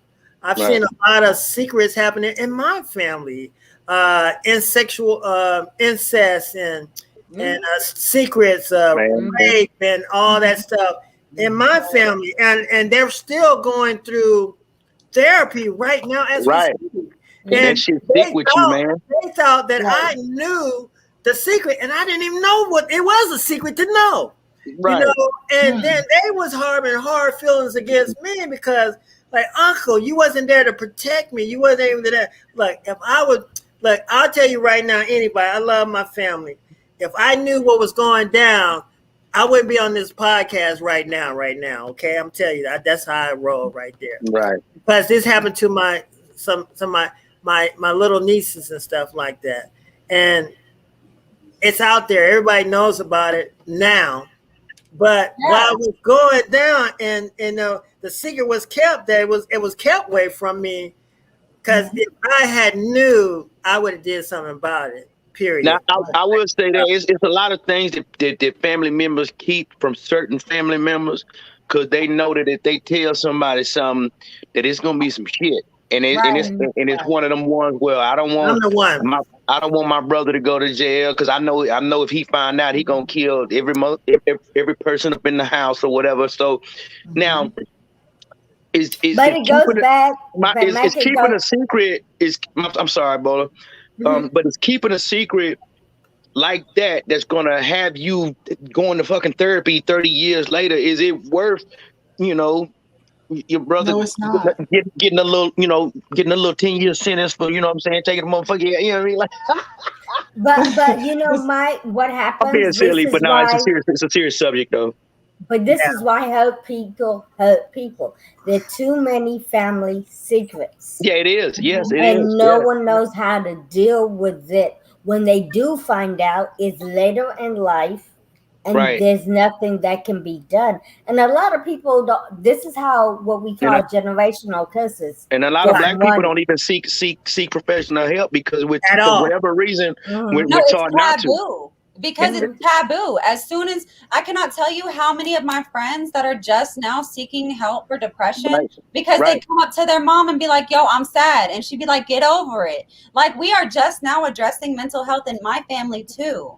Because depression, manic depression, I have mania. Manic depression runs in my family. My mom has manic depression so much. I cannot tell you how many times I walked in as a child and just like seen my mom crying over nothing.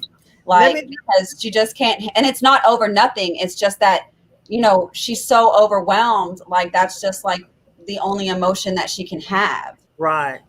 And I think it's so important to have that open door to be able to speak freely about mental health in any community, but especially the POC community. It is so taboo to talk about mental health or to bring dirt to life because you're supposed to have some type of loyalty to your family, or you're supposed to like present this certain like persona out in public, but it doesn't have to, it's not like that. Like, everybody a lot of people are walking around with masks on,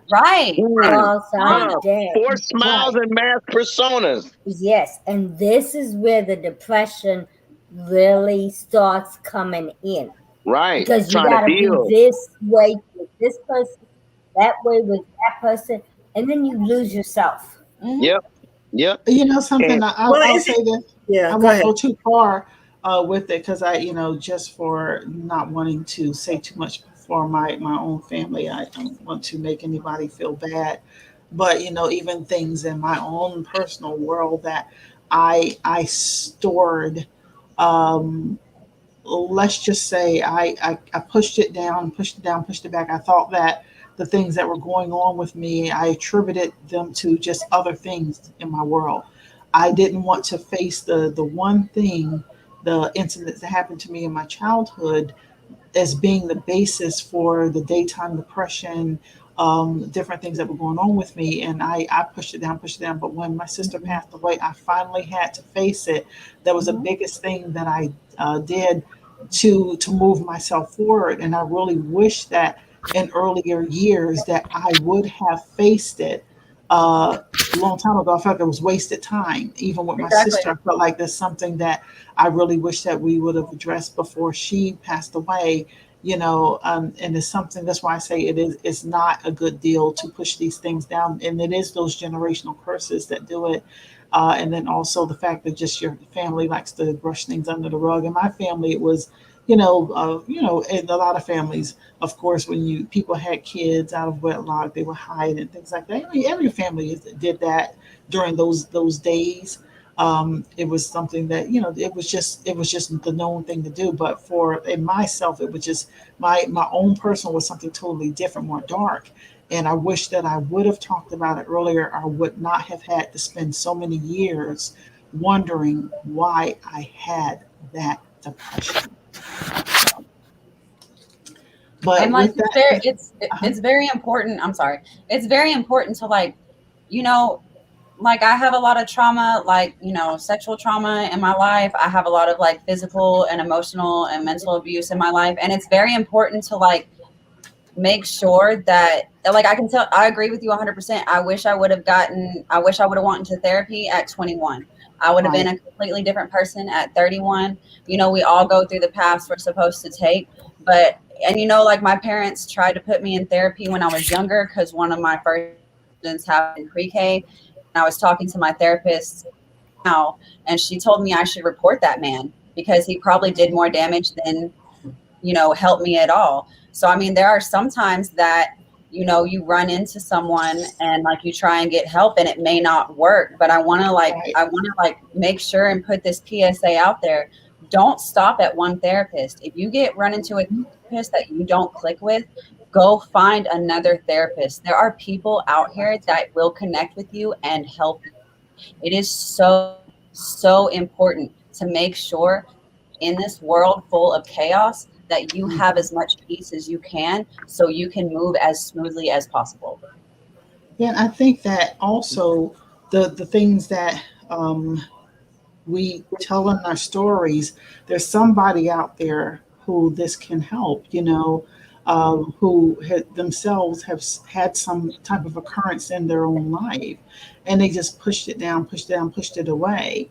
And I think that talking about it, having some type of therapy to understand it, because I had my own therapy as well, so that I could understand it. But then to talk about it and to share about it, I haven't gone into a whole lot of details. I don't think that part is necessary, but just enough to know that I endured something. I survived it because I faced it. And from there, I decided to, work in that manner. Shannon?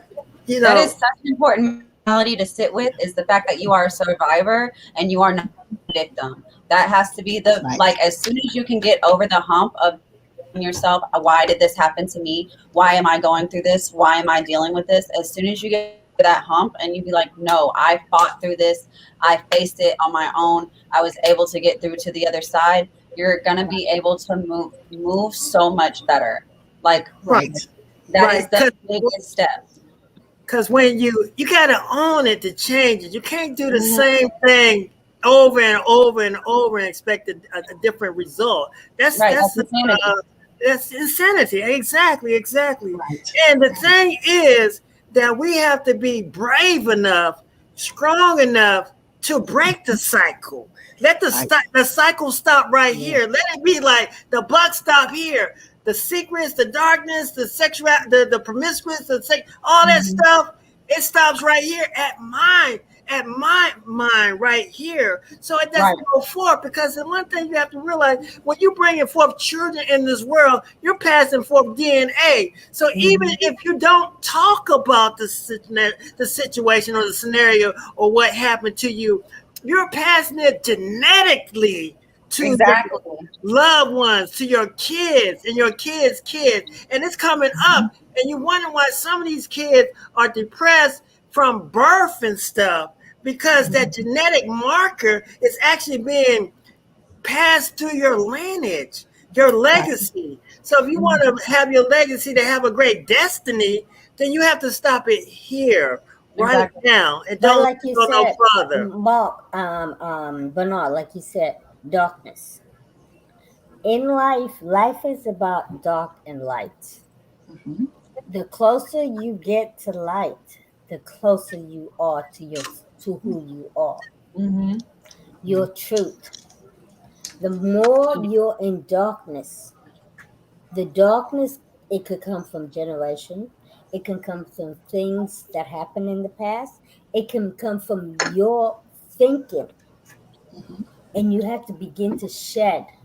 And another thing people do not think about, that is what, I read the Bible, and, I'm into the Bible and stuff. Generational curses. Your DNA, if you can look like your father, you can look like your mama, you can also inherit those diseases. Exactly. That they had. Those mind thoughts, those mind patterns. Right. And people do not think of that. And like you guys were saying, you have to break it. You yourself have to become aware of, okay, this is what I have. How do I stop the pattern from going on? How do I make myself move closer to my truth and not carry all this baggage? Mm-hmm. That's why a lot of people are depressed, is because they're carrying baggage that was never intended for them. Yeah, and they push it down, push it away like I did. I'm okay, I got this. And then one day you realize that brick wall is there. You really don't have it. And you have to do the work and figure out what it is that is causing you pain, is causing you depression. And the moment that I went in the door and discovered that I had to address what it was the moment that my daytime depression went away. Every time it would creep up again, I would say, oh, you know what this is? And I don't have it anymore. You're in control. I was in control, and I had to address it because it was never going to go away. I remember asking myself a question. I was in Vegas, and I was in a casino in daytime, my boyfriend, my parents, everything, having a good time. And I said, is there any, because the depression crept in. And I said, is there anywhere in the world that you can be and this depression will not come upon you? And the answer came back as no. And that's because I had not faced what was bringing me the darkness. Exactly. Now, darkness I don't have that. Is when people say people die of a broken heart. You can die of a broken heart because pain is mass. It's a mass that sits on your heart, that sits on your personality. Right. Until you take that mass off of you, you become light. That's right. It's hard. You know something? I see Bridget has a lot in the chat. Can you give us a little bit, Shannon, of what Bridget got going on?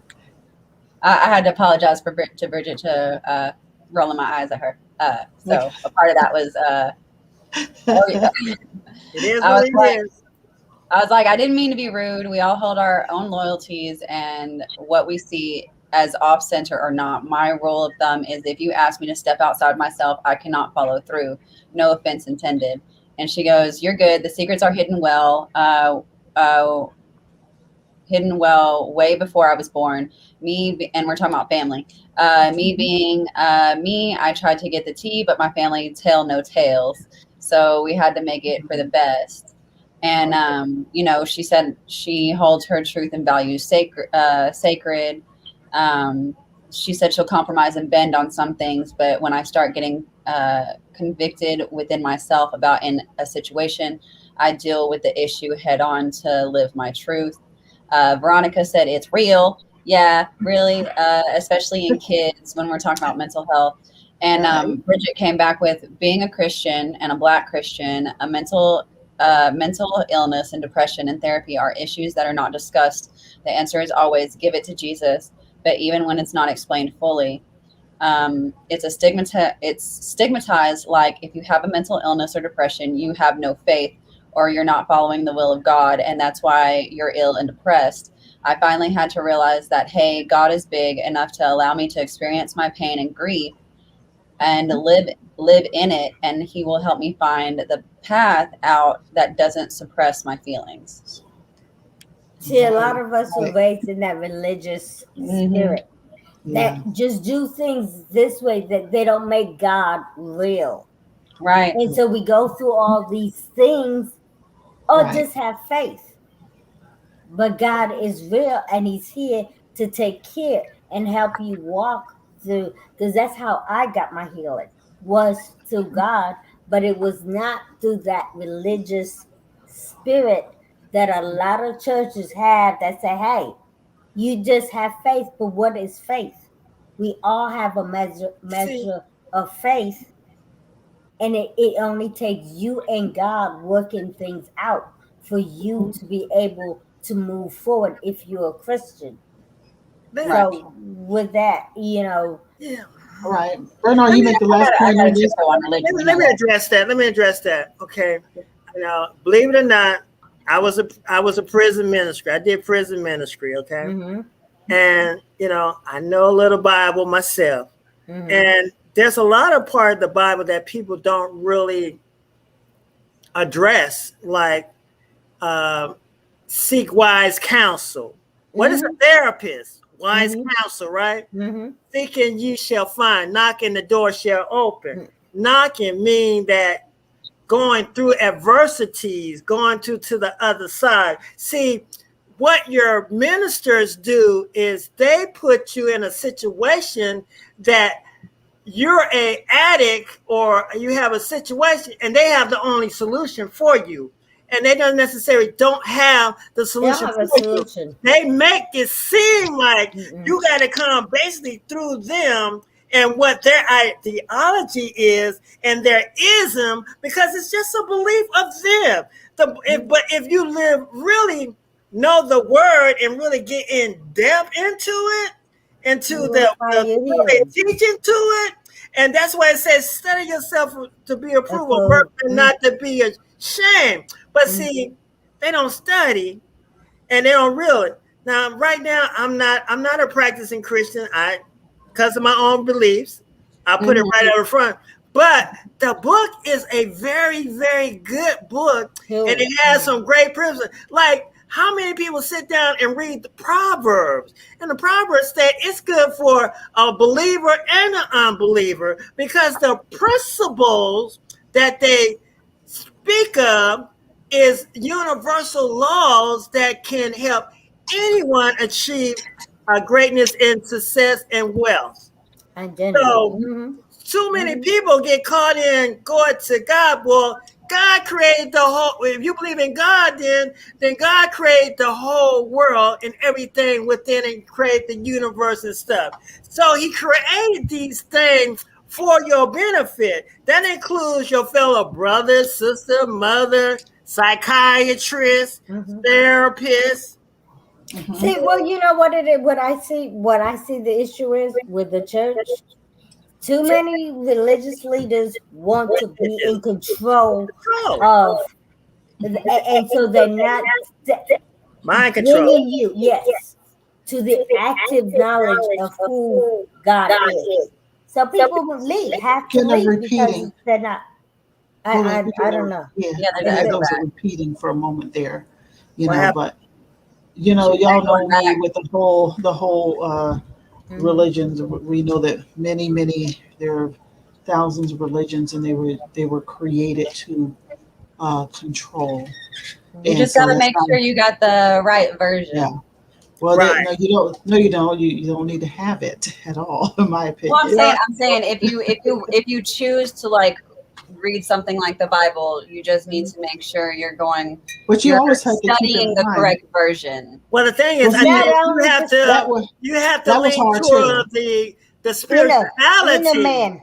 Right, the spirituality. Get away from the religious part of it. Right, get away from it. Focus on embrace the spirituality of it. And being spiritual is just being closer to nature and the natural way things happen in life.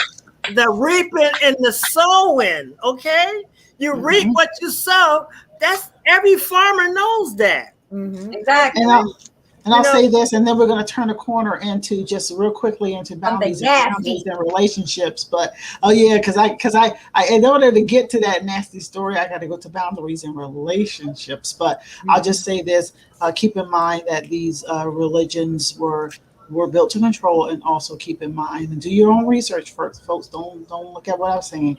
That the Bible, there was a certain point where King James was killed. Was a guy's name James Irwin or what have you? And Wendy's. Okay. My dogs are bothering your butt. We seen your butt. Okay. King James was a lot of things. A holy man. But then that Bible was written again. That the dark side came when he was killed, and the dark side came. The people writing the Bible from there. So do your research on that. Let's move forward to relationships, boundaries, and relationships. Now, to me, that's a big thing when it comes to relationships. What do you all feel about that? And then what I want to give you that dark story, and then I want to just talk briefly about helping people to set boundaries in relationships. And what kind of relationship? Intimate relationships? Intimate relationships, yes. Intimate relationships. Male, female, guy, girl. Whatever it is intimate relationship. Whatever your desire is, whoever you play with. So, but let's just say whatever it is, relationships. Stop. You better stop that, Bernard. Well, no, this is on YouTube forever. Yeah. It's entertaining. Okay. Yeah. So therefore, when it comes to relationships in general, just loving, intimate relationships. Are there any boundaries that you all have? Like, for instance, how much you tell that other person about your past, how much you tell that person about your daily workings of whatever you do, what is acceptable for them to cross the line over to looking in your cell phone, looking in your personal belongings. Do you share everything? Do you share social media? I mean, what boundaries do you have in your intimate relationships? Well, it all depends. To me, it depends on where you want the relationship to go. It also depends on who are in the relationship. What works for me may not work for Shannon, or may not work for Bernard or Margo. So it's hard to say what are the boundaries. Everybody has to. I asked what are your boundaries? That was my question. What are your boundaries? Yes.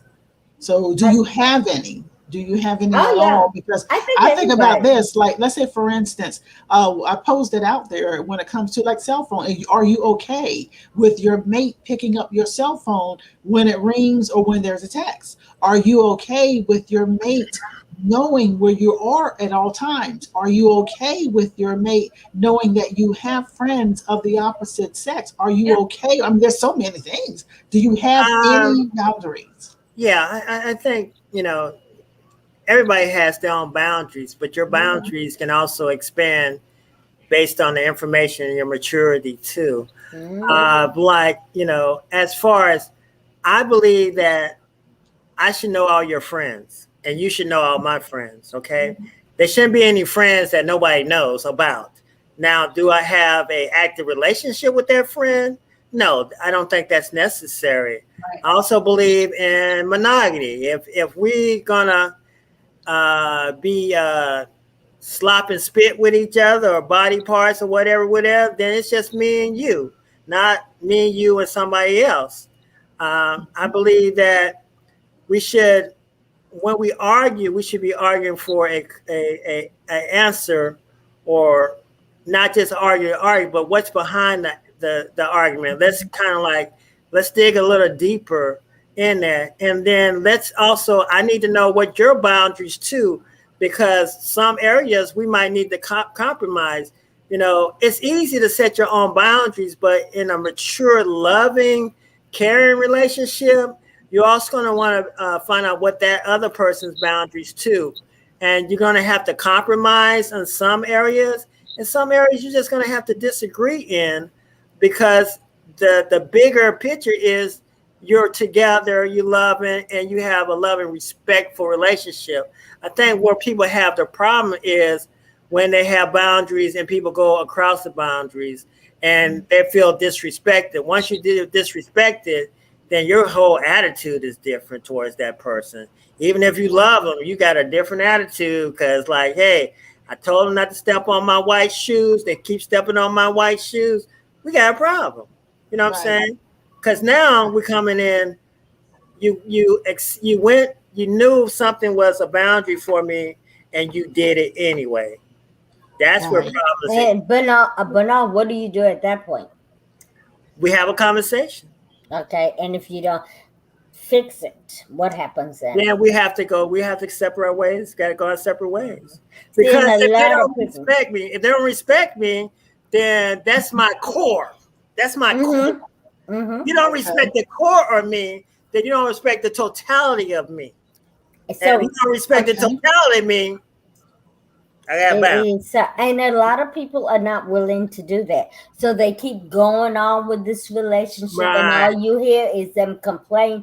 It's like, well, if they're not what makes you happy, move on. Yeah. And people aren't willing to do that because, like you said, we come in with boundaries. Everybody comes in with boundaries. Then you start wanting to compromise. Right. Where were y'all in my life 2 years ago? I needed all this like 2 years ago. Well, we here now, baby. We here now, baby girl. Age teaches you that. I mean, I think a deeper conversation is what kind of conversation are you having with your kids? And letting your kids know that they need to set boundaries with their loved ones and their girlfriends, boyfriends. Because I talked to my son. I talked to my son about his relationship. He had a very toxic situation with a young girl who was she was a key latch kid, and she had abandonment issues and stuff. And he was her first real boyfriend. So she just latched on to him, and she was with him 24/7. I kid you not. I'll be having a conversation, and I'll be talking to my son, and I hear her laughing in the background because she's on the phone with him. Not saying anything. They're FaceTiming and everything. And then I had to tell my son, I said, look, you're violating my boundaries. I don't know if she's in the room. I don't know if she's on the phone. You need to stop. You need to stop.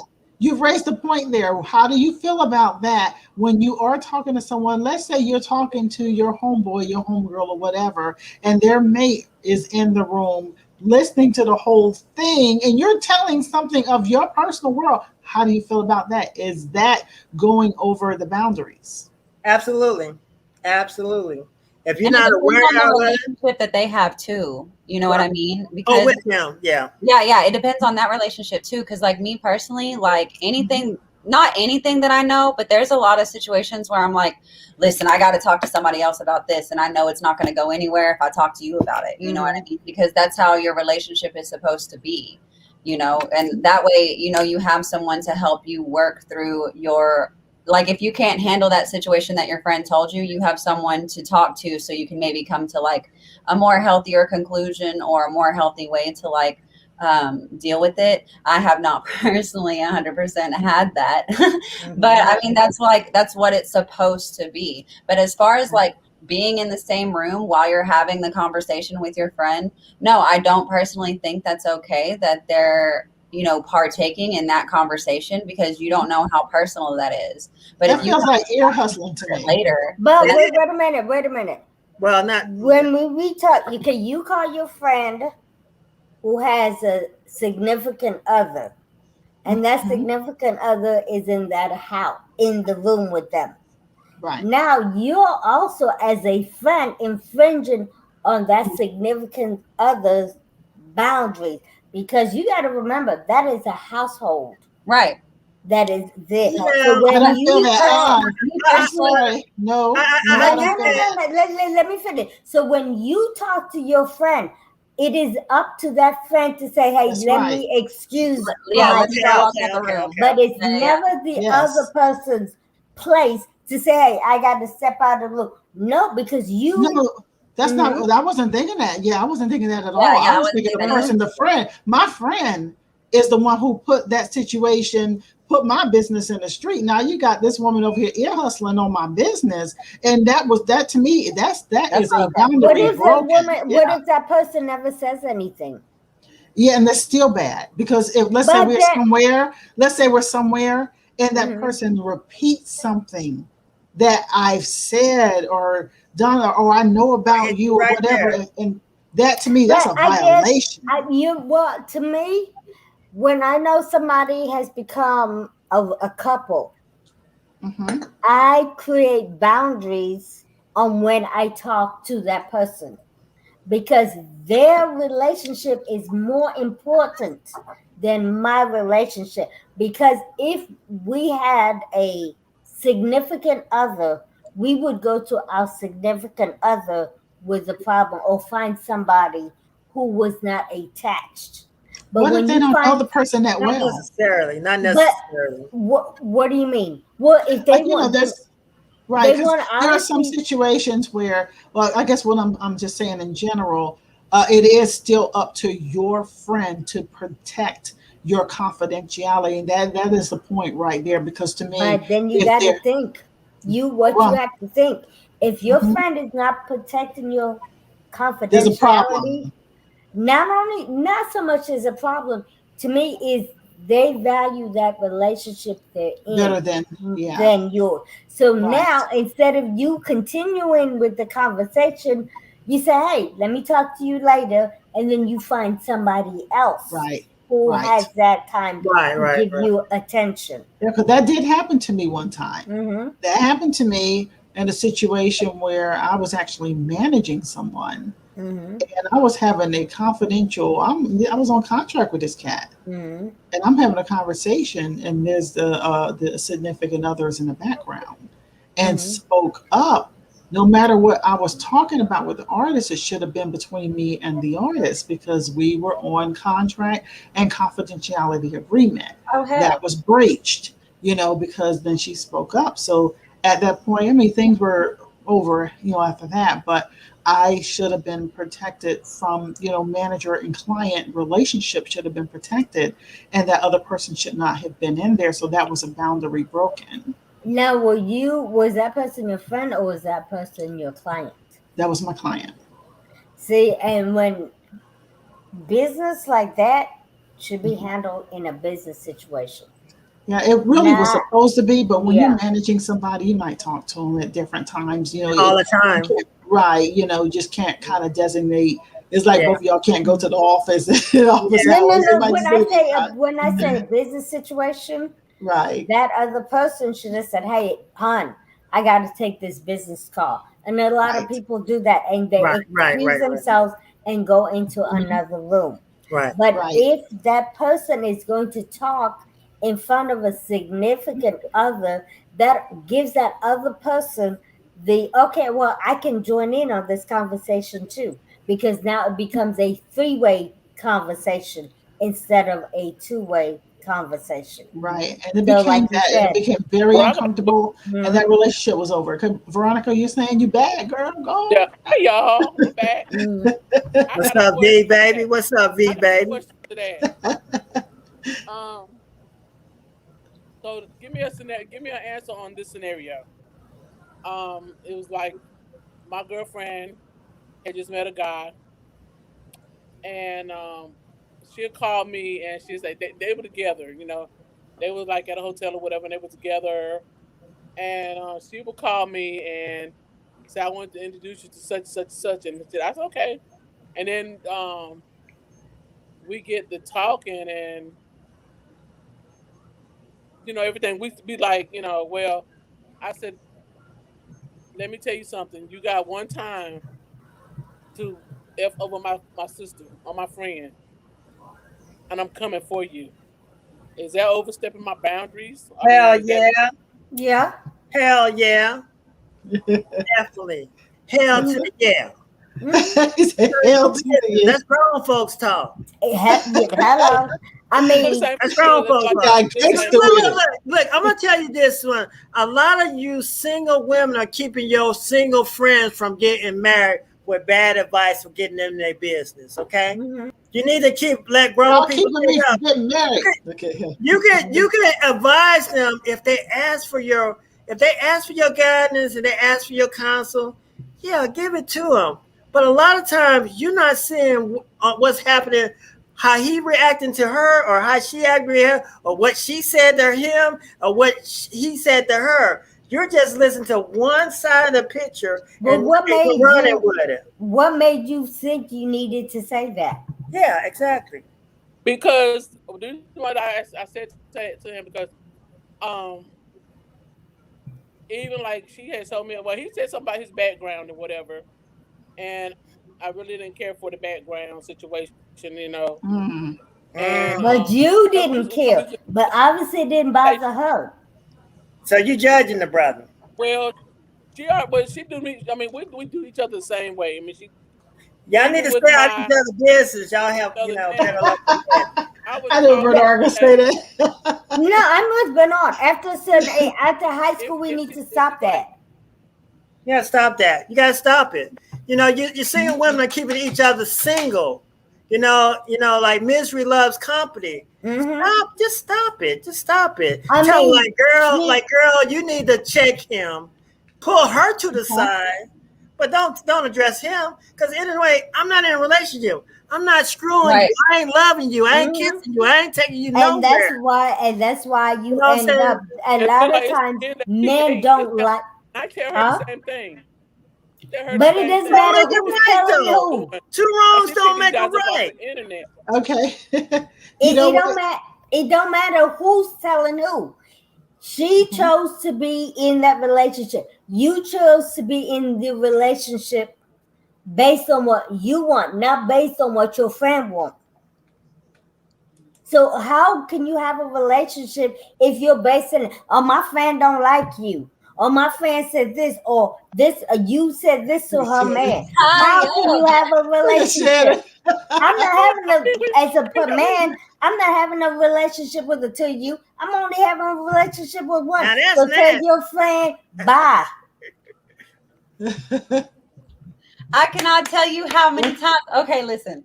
So I'm an artist, right? I bring my sketchbook everywhere I go. So back to the whole football thing. My ex was actually really into sports, so I would go with him with his friends at the bar or whatever, and let them watch the game or whatever, and I'd sit there and draw. And I had him come up to me a couple of times after I hung out with him and his friends and be like, he literally told me, he was like, you need to quit bringing your sketchbook out with us. Like, I would have to ask him if I could bring my sketchbook out when we go out together, because his friends would be like, what's wrong with Shannon? Is she okay? Why is she being so weird? And I'm like, I don't know an artist that doesn't bring their sketchbook with them. So, I mean, and I would tell him, and he would hate this all the time, but I would tell him, be like, yo, your friends don't pay none of my bills. I don't care. I don't care what they think about me. But Shannon, the issue was not with the friends. The issue was with the person you were with. Right. That person did not respect you for who you were and wanted to mold you. Exactly. I told him, I was like, if your friend said something like that to you, you should have been like, yeah, she's an artist. And that's one of the amazing things why I love her, is because of how creative she is. Instead of coming back to my door and telling me that you also have a problem with me sketching when you be drooling over all the paintings that I do. Okay, so, Shannon, do me a favor, hit that chat one time, and then I'm going to read this story to y'all, because this story is disgusting. So Jason has joined us, and Jason says, when we're talking about, confidential conversations, he said, you need to be aware of the surroundings before you bring anything up. Everyone has their own perception of you. When speaking on Veronica's situation, everyone has their own perception of you. You only hear one side. That person, and then with the other situations, he said that person should have checked their friends and not you. All right. I agree. So okay, this is the craziest thing. And the reason why I say the boundaries. When I read the title here, you all probably have heard this story already, but the title alone, it just makes you sick. Tennessee nurse faces federal charges after admitting to sending blood feces to husband's ex-wife. This is in Lenore City, Tennessee. A Tennessee woman is facing federal charges after the United States Postal Service investigators say that she mailed packages containing human blood-stained feminine products and feces to her husband's former wife.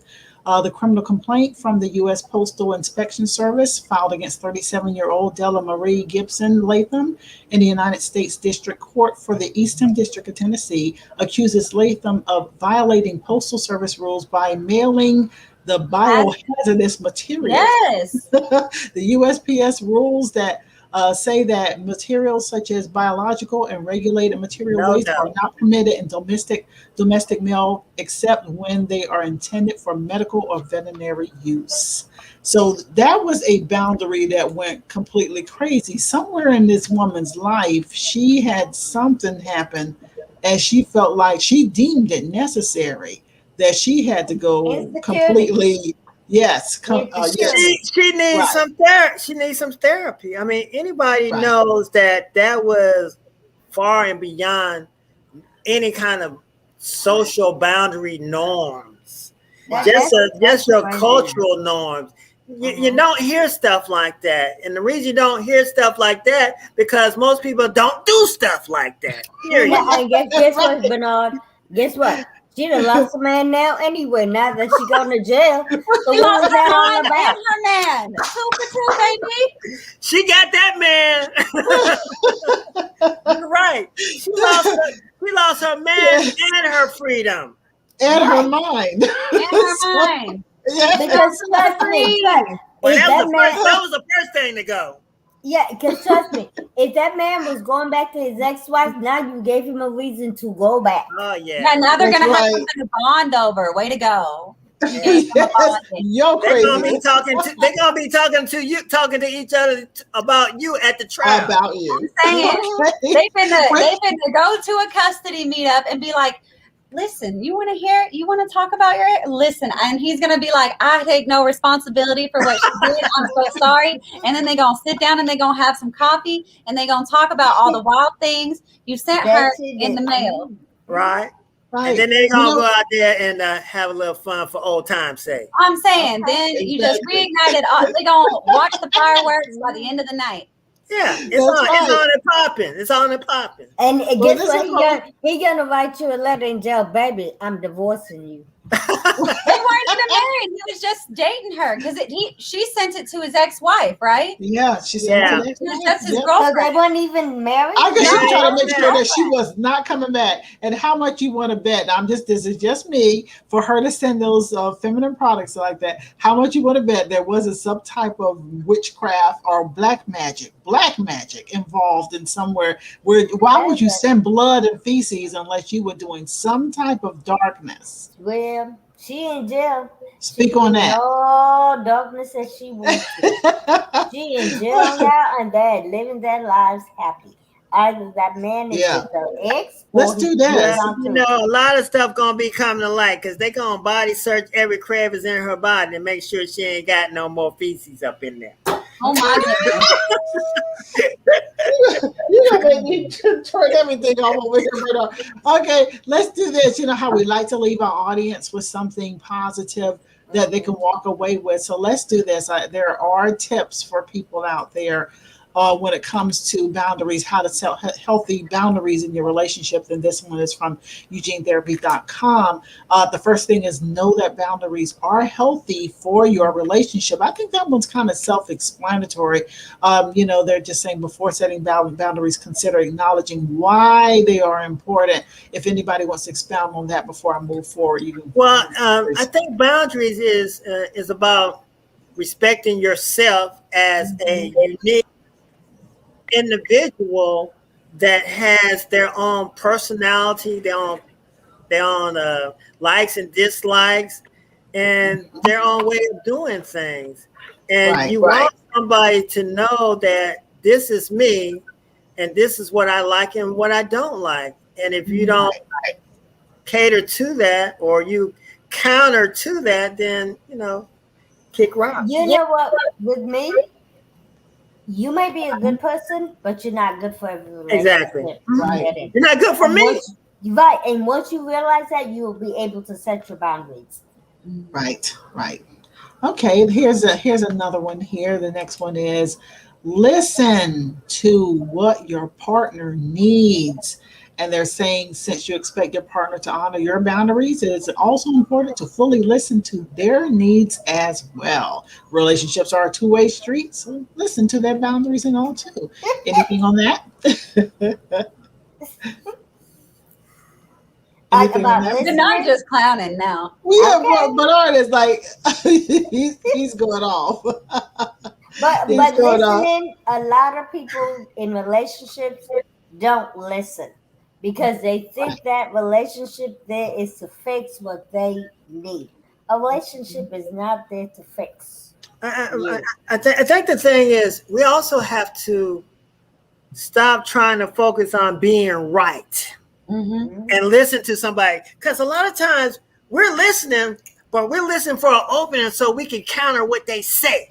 You know, we're listening, but we're listening to like, okay, oh no, it didn't happen Thursday, it happened Friday. You know what I'm saying? So we're not listening for the right reasons. We're listening because we want to like nitpick, we want to destroy. We're playing Law and Order at home and stuff.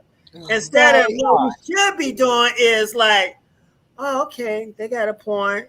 And then if they have a point, then ask them, well, why you feel that way? Why you think why is that boundary important to you? Because you might find out a lot more than what you know about your mate or know about your friends once you discover, like, well, when I was little, this guy used to pick on me and they used to call me such and such a name all the time and everything when I was growing up, and that's why I don't like people calling me nicknames and stuff like that. You know, your boundary say I don't go by nicknames. You know, that's just something really simplistic, but it could be even deeper than that. My father never picked me up and stuff, and he always said he was going to pick me up on Sunday, and he never did pick me up, or he picked me up so late. So now I have an issue with time. I want you to be on time. So boundaries, in a sense, help you dig into the pain of somebody else. Yeah, you can find out more about somebody, but find out why do they have those boundaries? What's behind? Who's the guy behind the cape? You know? Right. Okay. Well, here's another one. Designate when you need space. This tip is especially applicable at the moment. If you're spending a lot of time together right now, be sure to communicate with one another about when you need time alone. It's just as important to set aside time for yourself as it is to have quality time with the person that you love. What do y'all think? Yeah. Because I mean, love always starts with self. You only know self when you're alone. Yeah, you know, I mean, truly, you can't really you can't love anybody else unless you love yourself. Because if you don't love yourself, you're gonna have what you think is love, falsities and infatuation. And infatuation. You're gonna be in love with a facade, not the real person. And you gotta have time to recharge. That's why we go to sleep. Your brain is actually being recharged when you go to sleep. That's why you need alone time with yourself, because sometimes you got to get control of those thoughts. We have thousands of thoughts come through our mind every day.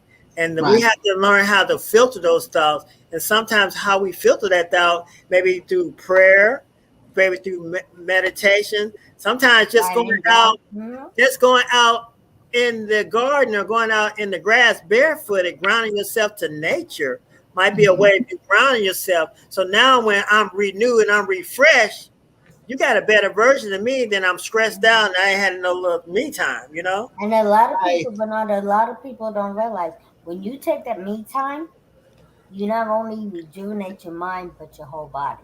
Exactly. Everything. Right. See, and that's something I'm having to learn because, like, even though I have a half sister and a half brother, 90% of my life I've been by myself. So there's been a lot of times like people just kind of like cycle in and out of my life. So when it comes to having a boyfriend like that, he ends up becoming like my best friend and stuff. And, like, And it's not like he becomes my everything, because I still have my art. I still have a lot of things outside of that. You know what I mean?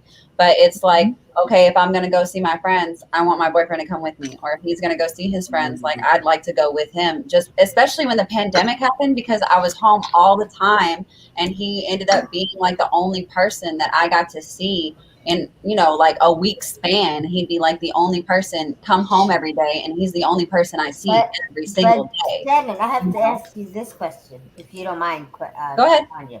You know how you said, like, when people always have to have their significant other with them when they go visit friends, do you ever think about how that friend feels? Maybe they wanted to see that person and, you know, talk privately without you being, because sometimes people become too attached. Right. That way, when you go see your friend, that friend really, it can't be open, because that friend, I'm not trying to be friends with you.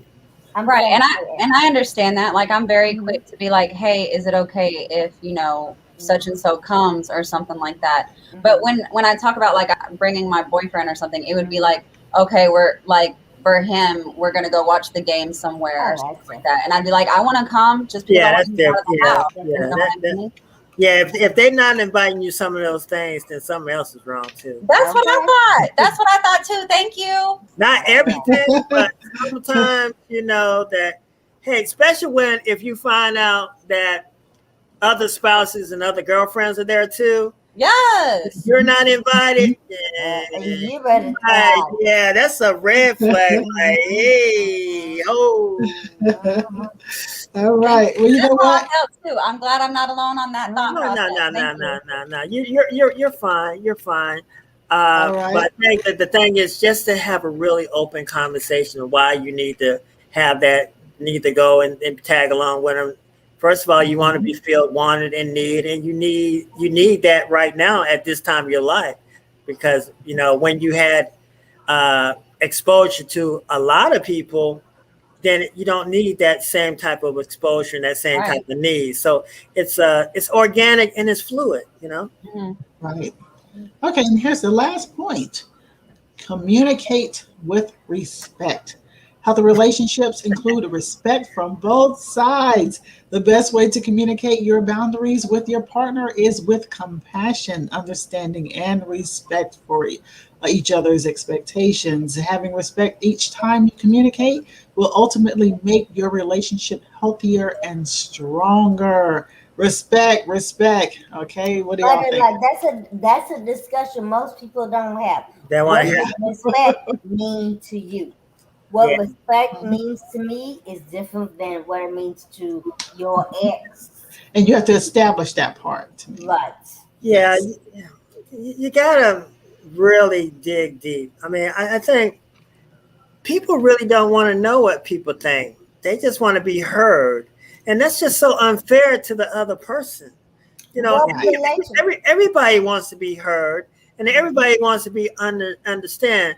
And if you really want to be understand, seek to understand someone else first before they understand you. Your natural curiosity about what is important to them will, if they're a healthy person, mentally and spiritually and emotionally, then they're going to automatically want to reciprocate that to you. If they're not reciprocating that to you, then that's another conversation. Is like, why you don't ask about my feelings? Why you don't ask me about my opinions? Why you don't want to know this about this? Why this is not important to you when it's important to me? That's another conversation to have, you know? Well, a lot of people get into relationships for the wrong reasons. Oh, yeah. It satisfies my need. So I really don't care about your need. Right. Satisfies my need. And so it has to go my way. Well, a relationship involves two people. Yeah, but you can work on it. You can work on it though, and you can bring the conversation up. Now, if they don't want to reciprocate or they don't want to do, then that's all you need to know. But you'll be surprised. A lot of people who call themselves in a relationship, they're just living roommates. Yeah, they just want somebody there. They're just sex partners. That's it. Hello. Well, there you have it, folks. That is our topics tonight. We took the whole pickup line thing for a while. The Bernard made it the pimp game, and we heard everything on that. And then we went into boundaries tonight, talking about boundaries with your work relationships, your friendships, your personal relationships, the whole night. And Bola get tired now. She's yarning. It's time to wrap this thing up. So as we always do, I'd like for you all to tell me what it is that you have going on out there. Of course, all of you, thank you for tuning into Living Room. Shannon, what you got going on right this moment? I know you got your art piece, so go on, share it for us, girl. Yeah, I'm almost done with this. All right, that's beautiful. Oh, that is nice. Is that original, right? Is that is it like what kind of composition? What do you mean composition? Like oil? No, oh, you mean what kind of? Yeah, it's acrylic. Okay. Acrylic. And it represents releasing, the pain behind mental health and physical abuse. Like the lady that I'm doing it for has become a therapist, so she wants to put it in her office. So the blue butterfly represents mental health. So she's kind of like grabbing, this one's like really tight, but she's like slowly letting go with this, and that contributes to the color change, is her like having acceptance of her inner pain. So I'm doing stuff like that. I've got another portrait I've got to do after that. I'm wrapping up a logo now. I'm about to start on Mike's logo actually for his personal stuff. So I'm open for all types of freelance. I'm about to open up a Fiverr, however you say it, Fiverr. Thank you. Yeah. I'm opening that up this week. So I can get some extra work coming in there. I'm about to go meet up with an old employer because they want to bring me in for contract work and stuff while I'm on market. I'll be in this movie called the Stop at the Store. I gotta find my phone right here. But I'll be in that short film, and I'll talk more about it next time I'm on. But I'll be in that short film this Friday. So we'll be doing that. And I'm open for all types of freelance. I'm open for all types of commission. And I'm still on market for corporate because I'm kind of deciding on what I want to do there.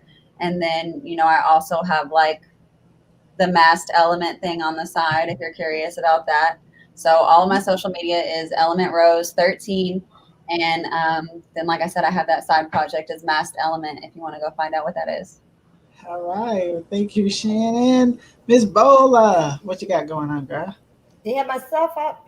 Oh, you didn't get it. Yeah, I put it up as you start talking. I'd like to go and put it up. Okay. Bola's trying to do my job for me. Because I don't have my, I don't have to set that up. Okay, my name is Coach Bola. I am a certified ordained life coach minister, and I help people in inner healing and energy cleansing. So what I do is I help people work on their identity, transform their relationships, and align their mindset. A lot of us, as we've been talking in the show, that we hold on to baggage that we need to let go of. So I help people figure out what their baggage is and how to let that go, and to bring their vibration up higher, and not to walk around with this low vibration that we have. So if you're ever looking for a coach, you need somebody to help you move forward, move past your pain. Give me a call, and I can be found on spiritualrecoverycoach.com. Or my number is 632. Put it up again. It's 682 3040038. Okay. I do a discovery call, which is free, and we get to know if we match. All righty, then. Thank you, Miss Bola. Coach Bola. How about you, Bernard? What you got going on? Well, I'm working on Pop's Guide to give wisdom, African spirituality, and proverbs to our people. I think we need to know about our African spirituality. I'm also writing a children's book. It's going to be titled, the series is going to be actually 3 volumes, and it's going to be 10 stories on each volume. and it's going to be Tales of Nubia. So it's going to be both. So all the stories are going to be based on African proverbs. I do need some illustrators, hint, element roles. You know, I like your vibe anyway. We cool. I think we could work together. So we definitely need to talk. And I'm proud about my son. My son is actually meeting with Florida moneymaker Mayweather right now to try to do a deal to back their project called The Ring, where they have rap competitions across the United States. So hope he comes through with that. And, you know, I always like that ambitious in my son. I think he got it the right way from his father. And, you know, I'm looking to just really, on my platform on Pop's Guide, is just to give young people some wisdom, because sometimes they can't give it, they're not getting it from their parents, and they're definitely not getting it from their friends. So they need a source. And I think I did a real good job at raising my son. He's a great kid. And it's just not for me just saying it, but every time somebody finally meets me, they always tell me, you got a great son, you got a great son, you got a great son. Teachers come up and say, I need like 20 of them in my class, just like your son, all the time. So I think some of the principles that I conveyed to my son that he took hard about, and I think some of those principles that I gave him, I need to share with the world. Gotcha. All right, Bernard, that's a wonderful thing. And thank you so much, brother, for being here and expressing everything that you have expressed tonight. I myself am a film company. So let me just roll the footage.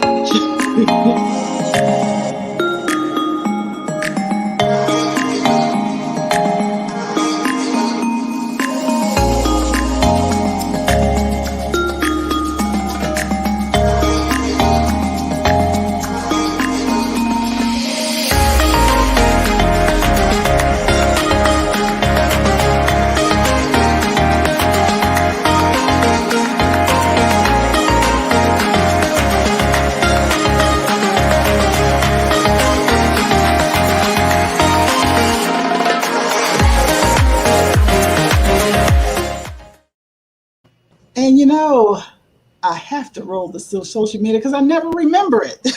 So here we go with our social media as well. We hope that you have enjoyed this episode of Art Imitates Live with Tanya Dixon. So be sure to like and subscribe. And also check us out on all of our other social media.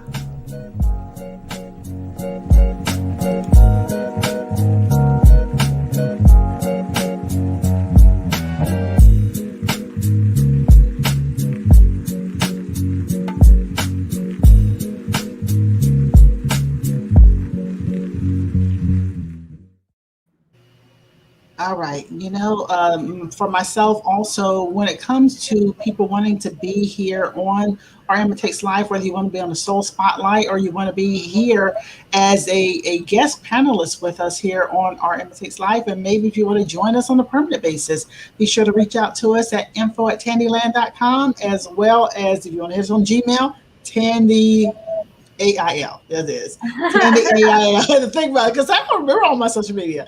Tandy AIL at gmail.com. So therefore, thank you all for tuning in and taking the time. Look, Veronica's back again for a moment, y'all. You see her? She's back. So, well, you know what? I'm glad that you all have been here tonight. This is the first time I've had a drink in a while, and I think I needed it because of this weekend. my little glass is empty. It's the first time, in many years. It was that kind of week, and I'm glad that I was able to be here with you all, take my first little swigs and chill out. I did half the bottle. Dang, girl. Half the bottle. Yeah, I was doing well. I drink responsibly, y'all out there. Drink responsibly. Make sure that you do. You know, so now, I did pretty good. Off camera, go ahead on and finish the rest of it and get a good night's sleep. Yeah. I know that's right. Well, y'all, I'm just going to say this. In the upcoming weeks, we're going to have more people here on the show. We're going to have some guests swing by. Be sure to check us out when we do the Soul Spotlight as well. I'm thinking about doing 2 lives a week. We might have Soul Spotlight earlier in the week and then have the living room on Friday nights. Really enjoy this conversation here. You all always bring so much spirited conversation, especially at the beginning when y'all are just all over. Yes, ma'am. Let me say this before my phone go out again. Okay. Y'all, I do apologize for my crazy tail phone. Thank you for understanding to all my friends here on the show. My phone has just been giving me weird vibes tonight, so please accept my apology for coming in and out. No problem. There's something that we're going to work on because I know Margo had a lot of problems, so did Michael as well. I think it's mostly with cell phones. Right. There is the ability that we have to bring Zoom in, and so we might have to explore that option to bring Zoom into this StreamYard as well. So that's something I'm gonna work on this week to see if we can do that so that we can keep everybody in the discussion. All right. So thank you all again for being here. Thank you all as the viewers out there for tuning in. We really love that you all tune in every week. We have a great time chopping it up the whole night. I never know where the conversation is going to go next week. All I know is that is going to be good. So thank you all, living room panelists, for being here. Thank you all, people out there. You all have a wonderful and beautiful week. Bola's trying. All right, but she's already going.